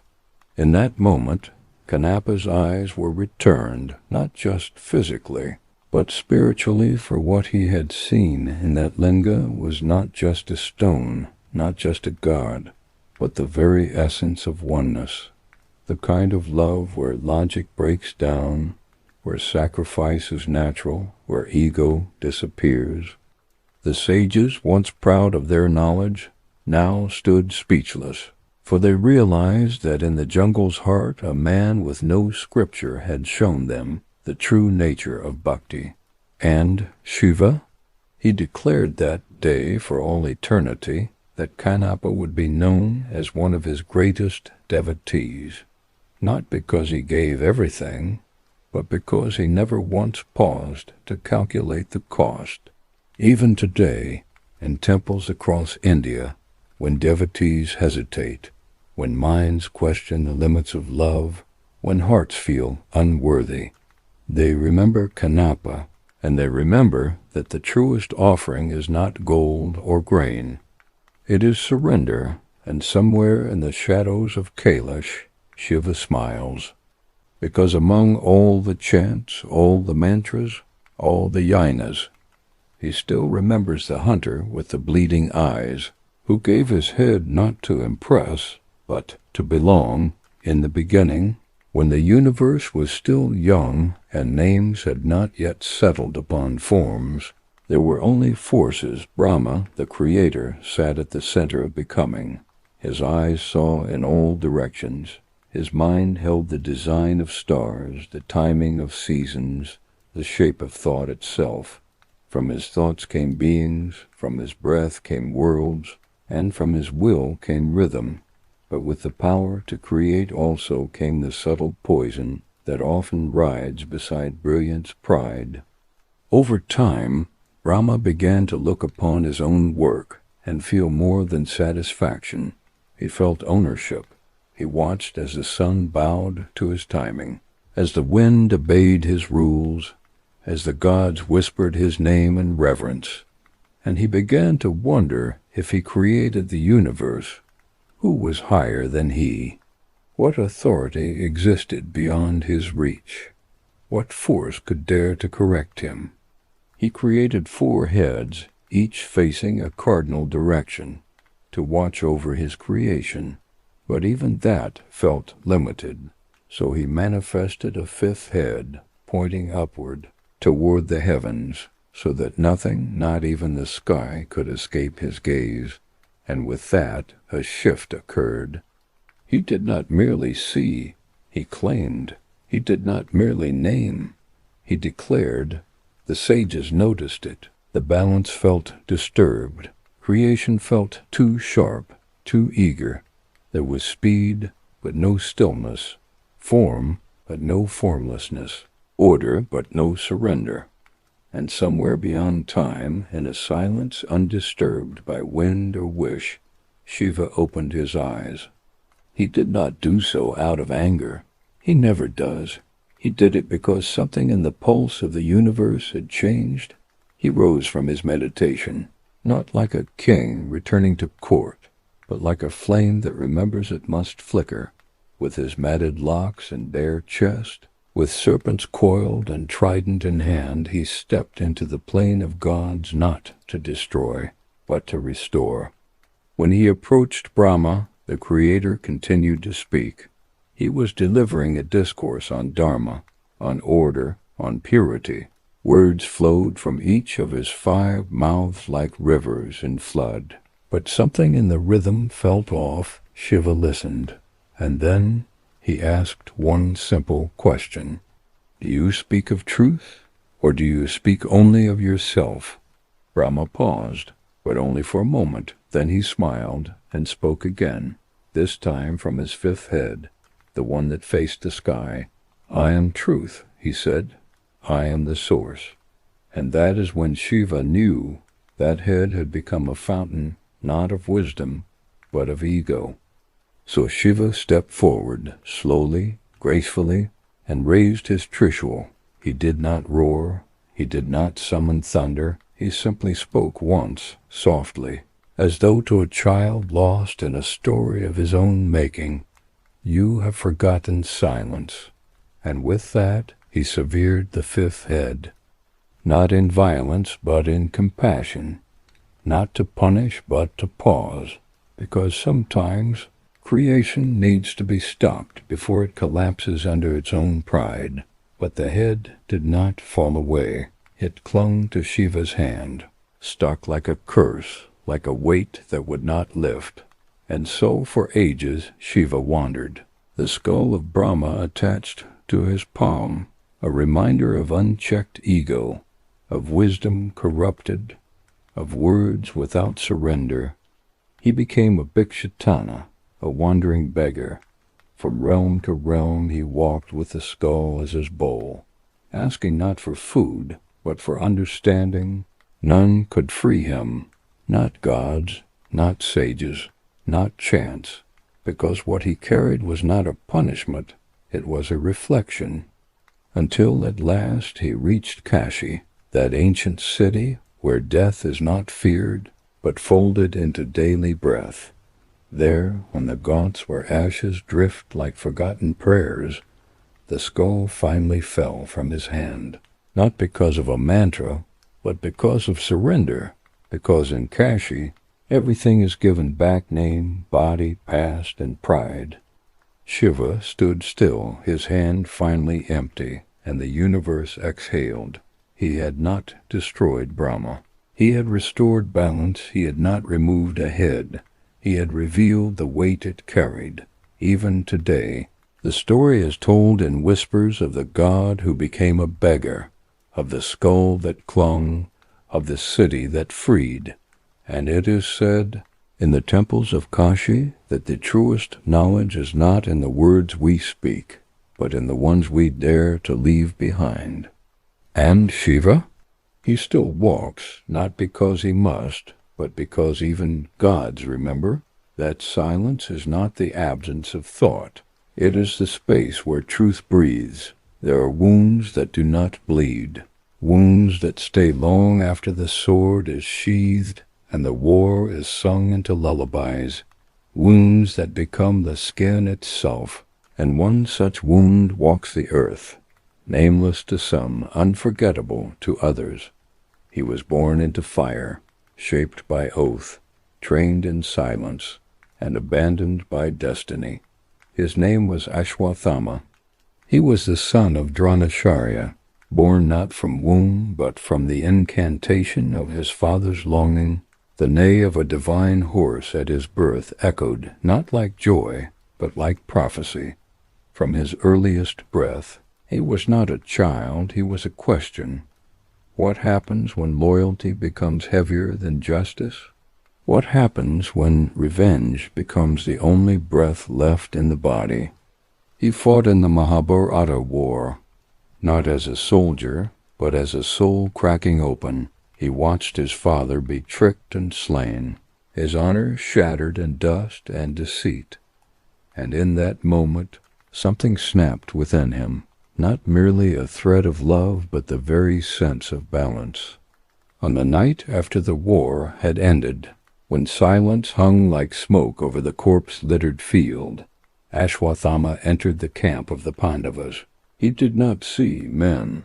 He saw shadows of betrayal. He raised his weapon, the Narayanastra, and let loose a storm upon sleeping warriors. Innocents, sons, fathers, dreams. It was not victory, it was vengeance. And vengeance, as Shiva knows, always comes back in circles as punishment. Krishna cursed Ashwatthama, not with death, but with something worse, immortality, a life so long that time itself would grow tired, a wound on his forehead that would never close, and an exile not from land, but from peace. Centuries passed, empires rose and fell like waves. Ashwatthama wandered through deserts, through forests, through cities that no longer remembered his name. His wound bled endlessly, not just with blood, but with memory. No rest, no relief, no rebirth. And then, one day, on a night when the stars shivered behind thick clouds and the wind refused to whisper, Ashwatthama reached a cave in the folds of the Himalayas. Inside, sitting as still as stone, was Shiva. He had been waiting, not for vengeance, not for apology, but for that moment when grief had finally peeled back rage. Ashwatthama fell to his knees, not in prayer, not in surrender, but in exhaustion, the kind of exhaustion that comes not from war, but from living too long after it. Shiva looked at him, not with judgment, not with pity, but with that same gaze he once gave Arjuna on the battlefield, the same gaze he gave to Ravana in penance, the same gaze he gives to every soul too wounded to cry.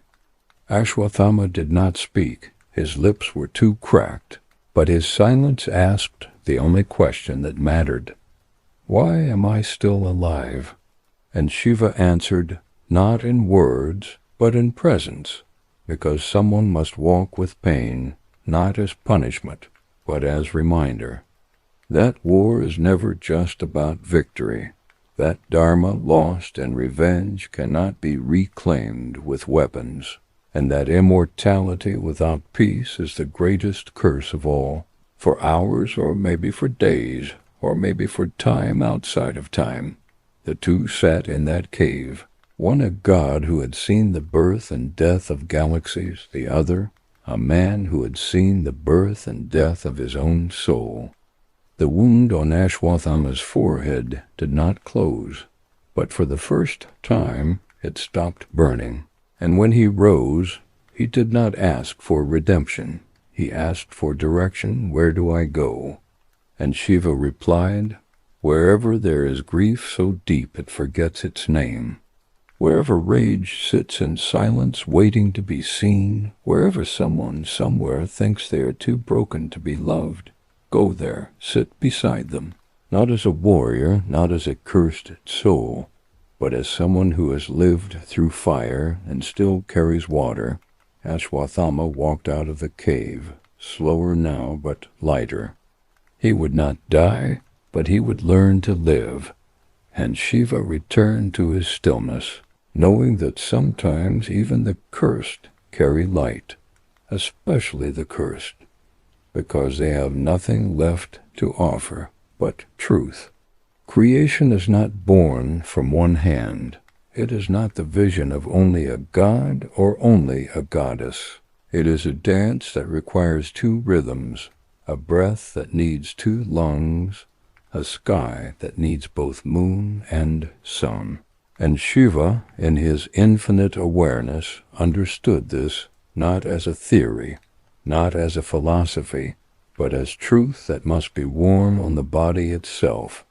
There was a time when the sages of earth, rigid in thought and cold in heart, believed that the divine was only masculine, that austerity, silence, and detachment were the only paths to divinity. They worshipped Shiva not as consciousness, but as the denial of everything soft, nurturing, or emotional. They feared Shakti, misunderstood her. To them, power with feeling was dangerous. Creation with color was a distraction. And so they rejected her. But how can you worship the form and reject the force? How can you chant Om Namah Shivaya and forget that every syllable vibrates only because Shakti makes it move? Shiva watched, and he did not argue, he revealed. In a moment that shook not mountains but minds, Shiva appeared, not as a man, not as a god, but as Ardhanarishvara, one side of his form, muscular, ash-smeared, snake-wrapped with dreadlocks and a trident, the other side, graceful, curving, adorned with bangles and flowing hair, draped in red silk and fragrant with lotus. And yet there was no line dividing them. There was no seam, no stitch. It was not a fusion. It was an essence, not half man, half woman, but fully both, not either or, but always and. He walked through the forests like that, and the trees bowed not out of fear, but recognition. The winds stilled, not in confusion, but in reverence, and the sages, they dropped their arguments like dry leaves, for before them stood the answer they had feared would exist, that the divine is not limited to form, but expands beyond the mind's need for categories. Ardhanarishvara was not a symbol of gender. It was a mirror to wholeness. The body was divided, but the presence was complete, and it said without speaking that no being is whole without both. The strength to stand and the softness to kneel, the will to burn and the willingness to bloom, the silence of snow and the laughter of rivers. Shakti did not exist beside Shiva. She existed as him, and he as her. Together, they reminded the world that balance is not a compromise. It is a truth so deep it must wear two faces. They say that when Ardhanarishvara danced, the universe forgot all division. The right foot struck the ground with thunder. The left glided forward with grace.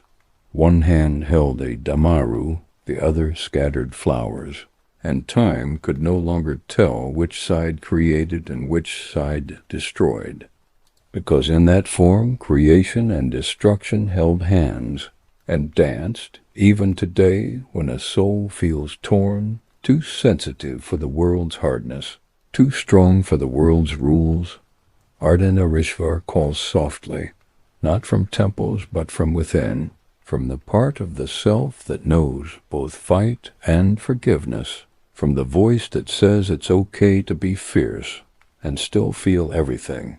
And Shiva? He remains not only as a god who dances alone, but as the being who shows us again and again that the most powerful form is not the one that divides, it's the one that unites. And in that union we are not less of anything. We are finally whole. When the last breath of the last creature has left its body, when the stars begin to forget their names and the rivers dry without ceremony, when prayers no longer rise and the bells in temples hang silently in the air, the universe does not end with a bang, but with a stillness so heavy that even gods fall quiet. This is not the silence of peace. It is the silence of ending. And in that silence, in that pause between one kalpa and the next, only one presence remains awake, Shiva. But not the Shiva who dances in joy, not the Shiva who sits in meditation beneath the stars. This is Mahakal, the great destroyer of time. Mahakal is not a role Shiva chooses. It is a state he becomes when the balance of creation is no longer salvageable, when the fabric of time tears beyond repair, when even Yama, the god of death, lays down his duties. Shiva rises not to destroy out of anger, but to dissolve what has overstayed its welcome. Just as a gardener prunes branches so new life can grow, Mahakal emerges to dissolve the exhausted, the unnecessary, the bloated illusions that cling to the edge of reality. The scriptures do not describe Mahakal in great detail, because even they hesitate. How do you speak of the one who ends speech itself? How do you draw the face of the one who comes after all forms have faded? It is said his eyes do not burn, they absorb. His presence does not strike, it unmakes. He wears no ornaments because ornaments require identity, and Mahakal has no identity left to protect. Even the snake around his neck is silent, still, as if holding its breath. Mahakal walks not through space, but through time itself. Every step he takes erases centuries. Every glance he casts turns civilizations into smoke. He carries no weapon because he has no need to strike. His will is enough. The air around him forgets how to move. The wind stops not because it fears, but because it forgets what motion means. The sun does not set when Mahakal appears, it simply fades. There was a time when the sages believed time was cyclical, that after every destruction came creation, and after every creation, dissolution. But Mahakal is not part of the cycle. He is the reset that comes when the cycle itself loses rhythm. He is not the end of time. He is what waits at the end of time. Patient, unmoving, always present, when entire yugas have passed, and Dharma has crumbled under its own weight. Mahakal rises not to restore, but to remind. He reminds the universe that everything borrowed must be returned, that every breath taken must be exhaled, that every name whispered in temples must fall silent eventually, and in that reminder there is not cruelty, but clarity. Once, it is said, there was a king named Chandrasena who ruled Ujjain with wisdom and devotion. He worshipped Shiva with such intensity that the god himself protected his city. But enemies gathered, armies marched, destruction loomed, and in desperation, Chandrasena called not upon the gentle Shiva, not the ascetic, not the dancer. He called upon Mahakal. The city trembled, the sky turned copper, and from the sanctum of the temple a presence emerged, smoky, immense, formless, and terrifying. It was not fire, yet it burned. It was not storm, yet it shattered. Mahakal appeared, and without lifting a finger, turned the invading armies to dust. Not soldiers, not kings, not generals, just ash on the wind. No blood, no screams, just silence. The kind that comes when something greater than power has spoken. Since then, Ujjain has been called the city of Mahakal, not because he lives there, but because he visited. And once Mahakal visits, his essence never fully leaves. It lingers in the stones. It waits in the air. It reminds all who live there that time is not a servant. It is a witness, and Mahakal is the only one before whom time itself bows. But Mahakal is not only destruction. In his presence there is liberation for those who are tired of cycles, tired of being born and reborn, tired of suffering that repeats like forgotten songs. Mahakal is not an end. He is a door. He does not grant wishes. He erases the need for wishing. He does not offer freedom. He reveals that you were never bound to begin with. When devotees chant his name, it is not to ask for riches, or protection. It is to ask for truth, the kind of truth that doesn't comfort, but purifies, that doesn't decorate, but dismantles, that doesn't decorate the ego, but dissolves it completely. They smear ash on their foreheads, because ash is what all things become. They ring bells not to summon him, but to remind themselves that they are still within time, still within illusion, still waiting to be seen by the one who sees without eyes. Mahakal does not answer questions. He silences them, not with anger, but with presence. Even gods step aside when he moves. Brahma ceases to create. Vishnu closes his eyes. Saraswati sets down her veena. Time, tired and breathless, returns to him like a child crawling back to its mother. And in his stillness, everything ends. And in that ending, everything is finally at peace. Mahakal does not walk away. He does not disappear. He simply becomes the silence from which the next universe will rise. He dissolves into the ash he carries, into the time he unmade, into the breath of the cosmos preparing to begin again.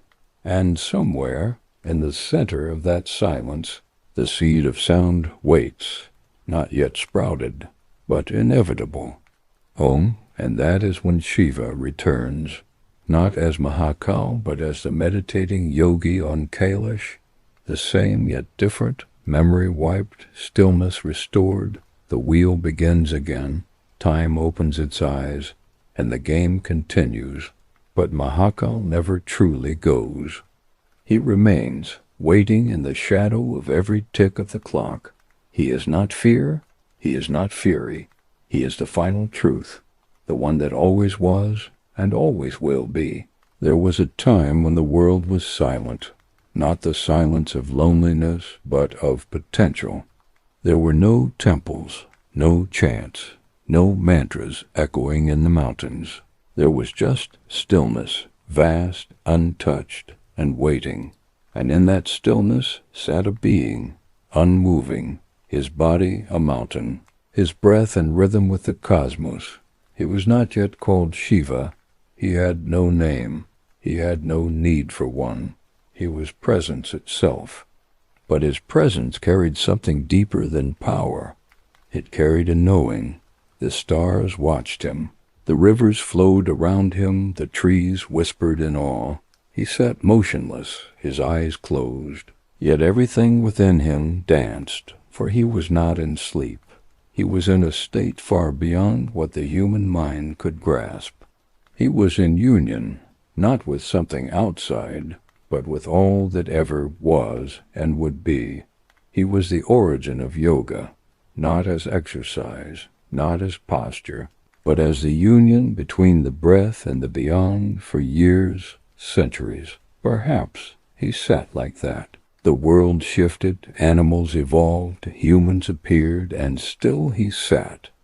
No one dared approach, for his stillness was not ordinary. It was dense. It was vast. It was unknowable, until one day 7 men appeared before him, seekers, wanderers, pilgrims of the soul. They had heard of the yogi in the mountains who held the secret to existence, and they had come not for answers, but for transformation. They waited before him, not for hours, but for lifetimes, through snow, sun, silence. Not one word came from the yogi, not one blink, not one gesture, but still they stayed, because in that silence something began to stir within them, not knowledge, but readiness. And one morning, as the sun rose and paused for just a breath longer on the horizon, the yogi opened his eyes. Slowly, quietly, the earth felt it, the sky paused, and the 7 men, who had now become more than men, sat straighter, for they knew the time had come. The being before them was no longer just a yogi. He was Guru, the first, the eternal, the one from whom all teachings would later emerge.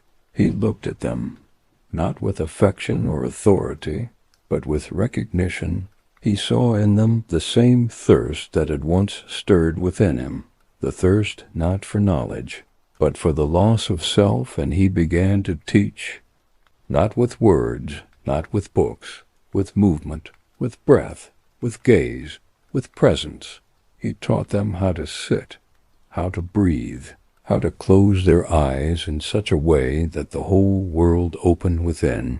He taught them to look not outwards, but inwards, not towards heaven, but towards stillness, and as days passed and practices deepened, the 7 became oceans. They were no longer students, they were conduits. These were the Saptarishis, the first carriers of yoga. They were sent to different corners of the earth, not to convert, not to convince, but to radiate, to carry the silent teachings of the Adiyaji into the hearts of those who would listen, truly listen. Shiva did not give them a religion. He gave them a method. He did not give commandments. He gave them discipline. He did not create followers. He created explorers of the inner sky. It is said that the techniques he gave were so potent, so subtle, that even time slowed to watch. These teachings were not bound by language or culture. They were not Indian or foreign. They were human. They belonged to anyone who had breath in their body and yearning in their heart. And even today, when someone sits in stillness, when someone turns their attention inward and listens not to the noise of thought, but to the space between them, that person is following Shiva's teaching, not in name, in essence. Yoga is not a trend. It is not flexibility of limbs. It is the folding of ego, the stretching of awareness, the balancing of mind and emotion, body and energy. It is sitting still long enough to meet the self and then go beyond it. Shiva, in this form, does not destroy. He does not dance. He does not speak. He simply sits, and in his sitting, he dissolves confusion, for what can remain hidden when truth itself is still, transparent, and waiting. There is a place in the Himalayas where they say he first sat. Not a temple, not a shrine, just a spot where the grass still remembers his weight, where the air is so pure it carries whispers of his breath.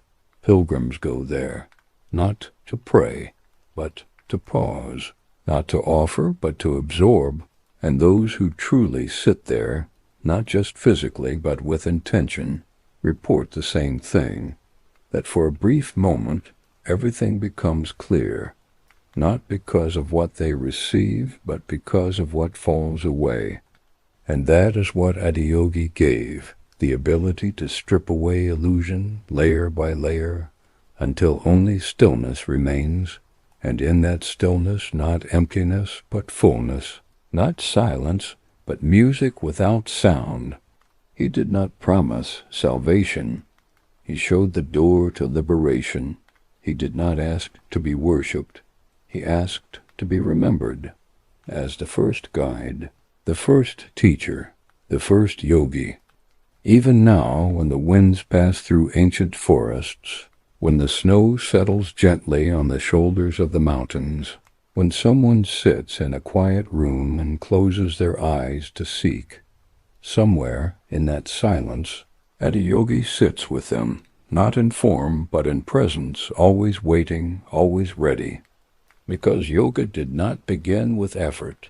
It began with surrender, when gods fear and demons panic, when oceans churn not with waves but with ambition, and when the very sky trembles with the weight of what lies beneath. The world does not look to warriors or kings. It looks to the one who sits still while the rest run, to the one who listens while others shout, to the one whose silence speaks louder than prophecy. In the moment the universe almost ended, it was not the most powerful who saved it, but the one most willing to hold the pain no one else dared to touch. That one was Shiva. It began with the churning of the ocean, the great Samudra Manthan. A rare alliance was formed. not out of trust, but desperation. The Devas and the Asuras stood on opposite sides of the cosmic sea, using Mount Mandara as a churning rod and the great serpent Vasuki as the rope. They pulled, they pushed, they grunted and groaned, hoping to unearth treasures hidden deep within the primordial waters, not for the world's benefit, but for their own. Immortality, power, riches, they churned for gain, for glory. But the ocean, like all ancient beings, gives what it will, not what is asked. And the first thing to emerge was not nectar. It was poison. Hala, a darkness so potent, so pure, so destructive, that even a drop could end existence. It did not explode. It seeped silent, unstoppable. Black as the void between stars, the Devas fell back, the Asuras panicked, even the sages, the rishis, the sky-dwelling beings who had meditated for millennia, covered their mouths.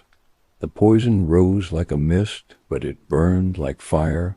Trees withered, winds reversed, the waters themselves recoiled. And in that chaos a single name was whispered, Shiva. Not because he was the god of war, not because he could destroy the poison, but because he was the only one who would not run from it. He came calm, barefoot, eyes steady, no army behind him, no fanfare, just presence, like the sky had come down to walk among mortals. He did not ask who caused it, he did not ask why it happened. He simply saw what was needed. And what was needed was someone to take the poison in. He looked at the ocean, then at the gods, then at the earth trembling beneath their feet, and without a word, he cupped his hands, brought the poison to his lips, and drank. The universe held its breath. It is said that the moment the poison touched his tongue, fire raced through his veins, not the fire of destruction, the fire of resistance, the fire of pain that does not end in screams but in silence.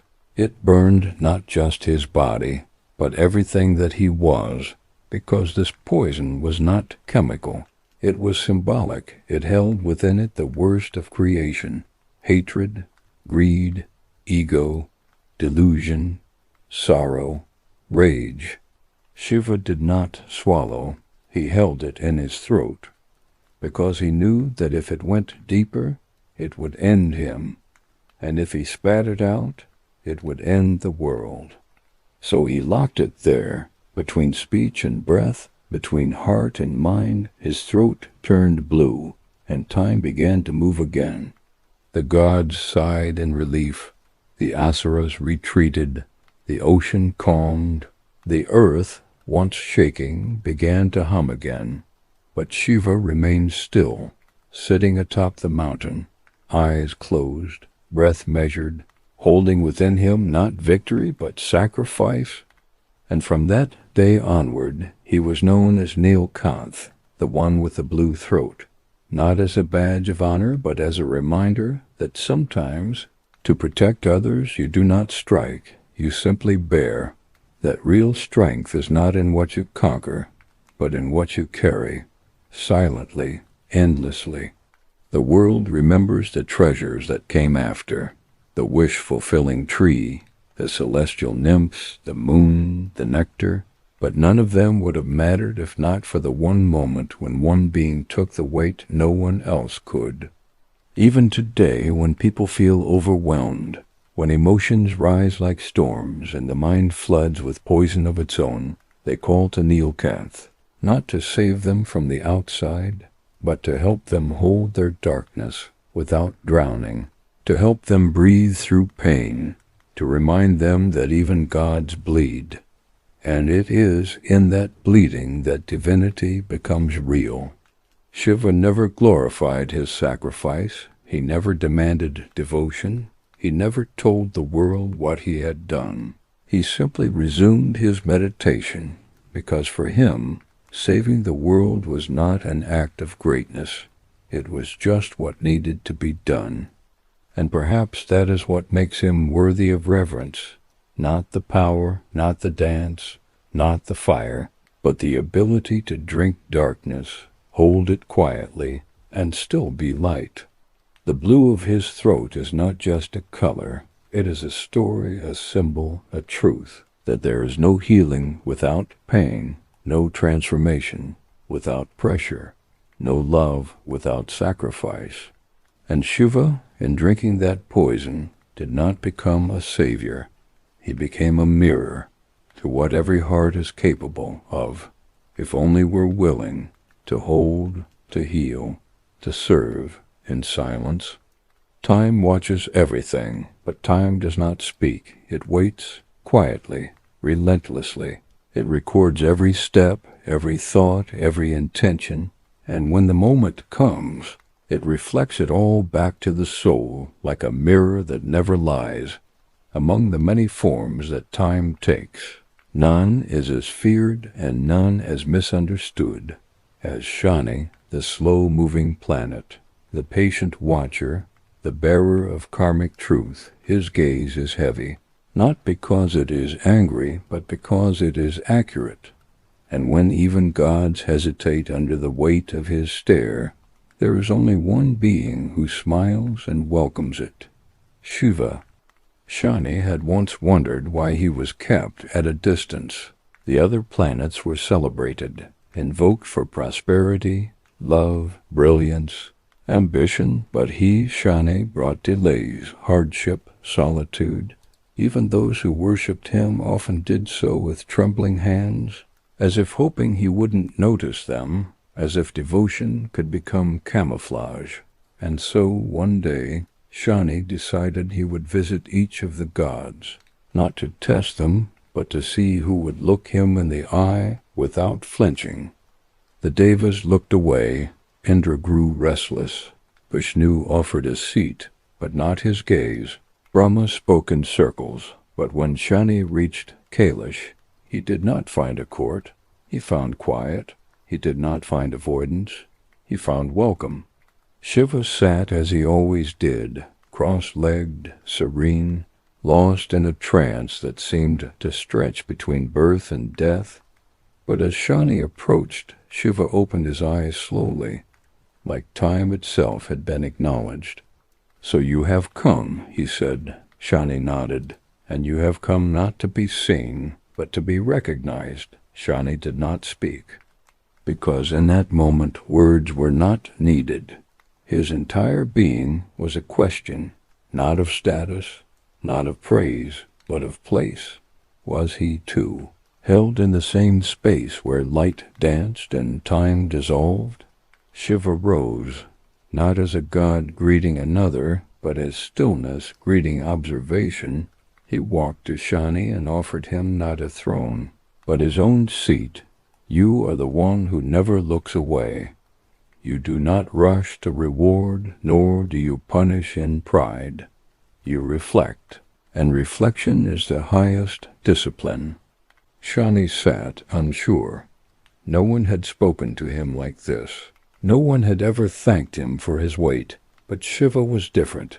He wore ash, not gold. He sang with silence, not mantras, and in his gaze there was no judgment, only truth. They say the two sat for 7 days, unmoving, unspeaking. The mountain itself paused. The wind slowed, and in that stillness something shifted. Shani no longer felt like the outsider. He was not the feared judge. He was the necessary companion, because without consequence even the gods would forget balance.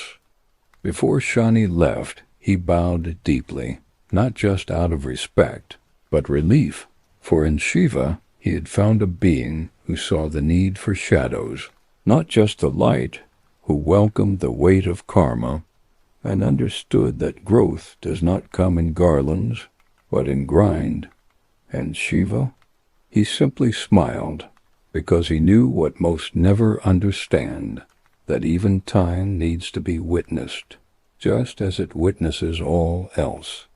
Even today, when astrologers speak of Shani's gaze, When people whisper about 7.5 years of trials, when fear tries to wrap itself around the slow passage of time, the wise remember this: Shani bowed to only one, not because he was defeated, but because he was seen. And on the peak of Mount Kailash, where time sometimes forgets to tick, Shiva sits still, unmoved by praise, unshaken by fear, knowing that in the vast theater of the cosmos, the only judge that matters is the one within, the one who never looks away. It begins with a breath not deep, not loud, just a quiet breath that ripples through the fabric of reality like a soft wave across still water. But the stillness doesn't remain still. It remembers something, a rhythm, a beat, a truth long buried under the illusions of form and function, ego and effort.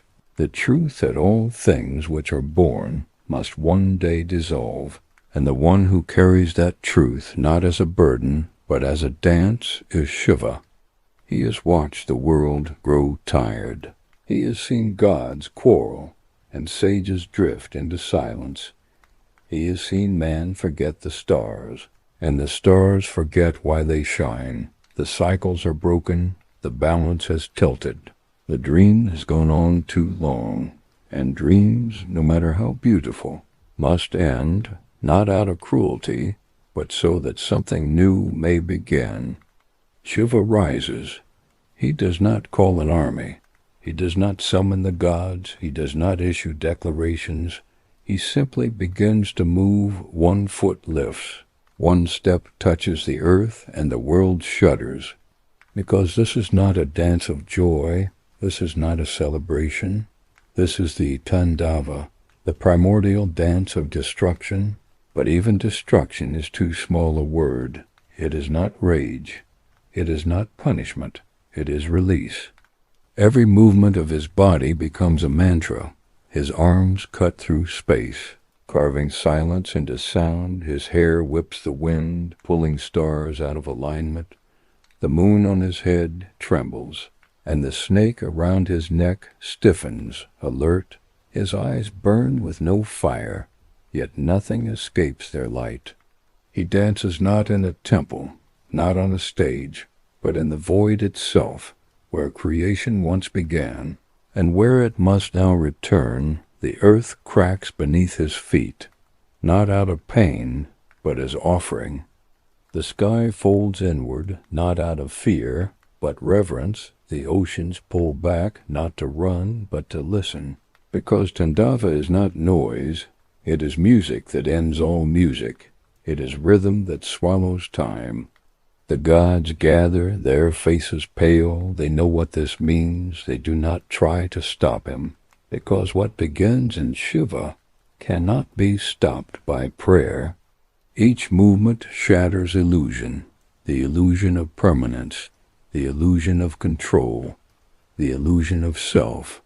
He is not angry, he is awake, and in that wakefulness, the veil between real and unreal dissolves. Temples crumble, stars fall like petals. Karma itself burns up in the heat of his presence. But in this final Tandava, there is something new, softness, because even as he dissolves the known universe, he does so with grace. Not all destruction is wrathful. Some is merciful, the kind that cuts away the sickness, the kind that frees a caged bird by breaking the cage. Shiva does not destroy the world because he hates it. He dances it to completion because it has forgotten how to breathe, and only in that end can breath return. Somewhere in the middle of his dance there is a moment, a pause, a heartbeat between beats, and in that moment every soul, whether saint or sinner, god or ghost, human or beast, is offered one glimpse, not of Shiva as a god, but as truth, unfiltered, unbound, undeniable. And then the dance continues, the final turn, the final footfall, the final breath, and everything ends not with a scream, but with silence, the same silence from which the universe once emerged, the same silence Shiva once sat in, and into that silence he now returns, not as a body, not as a dancer, but as stillness itself. When the dance is over and the dust has settled, when the sound of drums fades into the void, and the echoes of fire grow quiet, what remains is not ruin. What remains is stillness, not the stillness of death, but the stillness of complete knowing, the kind that needs no movement, no action, no sound. It is the stillness that watches, that holds, that is, and into this stillness Shiva returns. He does not vanish, he dissolves, not as a flame snuffed out, but as light that merges back into the sky. There is no farewell, there is no ceremony, because to end something that never truly began is to misunderstand it. Shiva was never a man, never just a god. He was the space between thoughts, the pause between breaths, the moment before awakening and after surrender. Mount Kailash stands unchanged. The skies hold no sign, but in the air there is something new, or perhaps something ancient, returning. The rivers remember his footsteps, the stars remember his gaze. The ash of his presence still hums in the silence of meditation halls, in the solitude of forests, in the corners of every temple where a single diya still flickers. Shiva does not leave teachings, he leaves experience. Not instructions, but invitation to sit, to breathe, to close the eyes, not to sleep, but to see.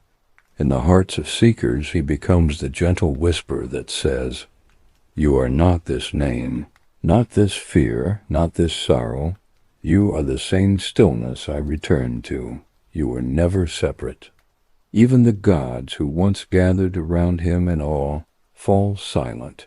They do not chant, they do not cry, because silence is the only suitable garland for the one who became silence itself. In the days to come, people will tell his stories. They will sculpt him in stone, paint him in colors, dress him in myths. Some will worship him in fear, others in devotion. Some will see him as destroyer, others as creator. But the wise will know all these are reflections. Not the moon, only its shimmering. The truth of Shiva is not in the forms, it is in the formless, not in what he does, but in what he lets go of. He is not remembered because he lived, he is remembered because he became what cannot die. And that is why, even today, when someone sits under a tree and closes their eyes, when the world grows too loud and the heart seeks silence, when a soul yearns not for answers, but for presence, Shiva is there, not in form, not in voice, but in the stillness that waits patiently beneath all things. The breath before the first word, the space after the final tear, the calm that remains when all else is done. That is Shiva, that is where he is gone, and that is where he waits always.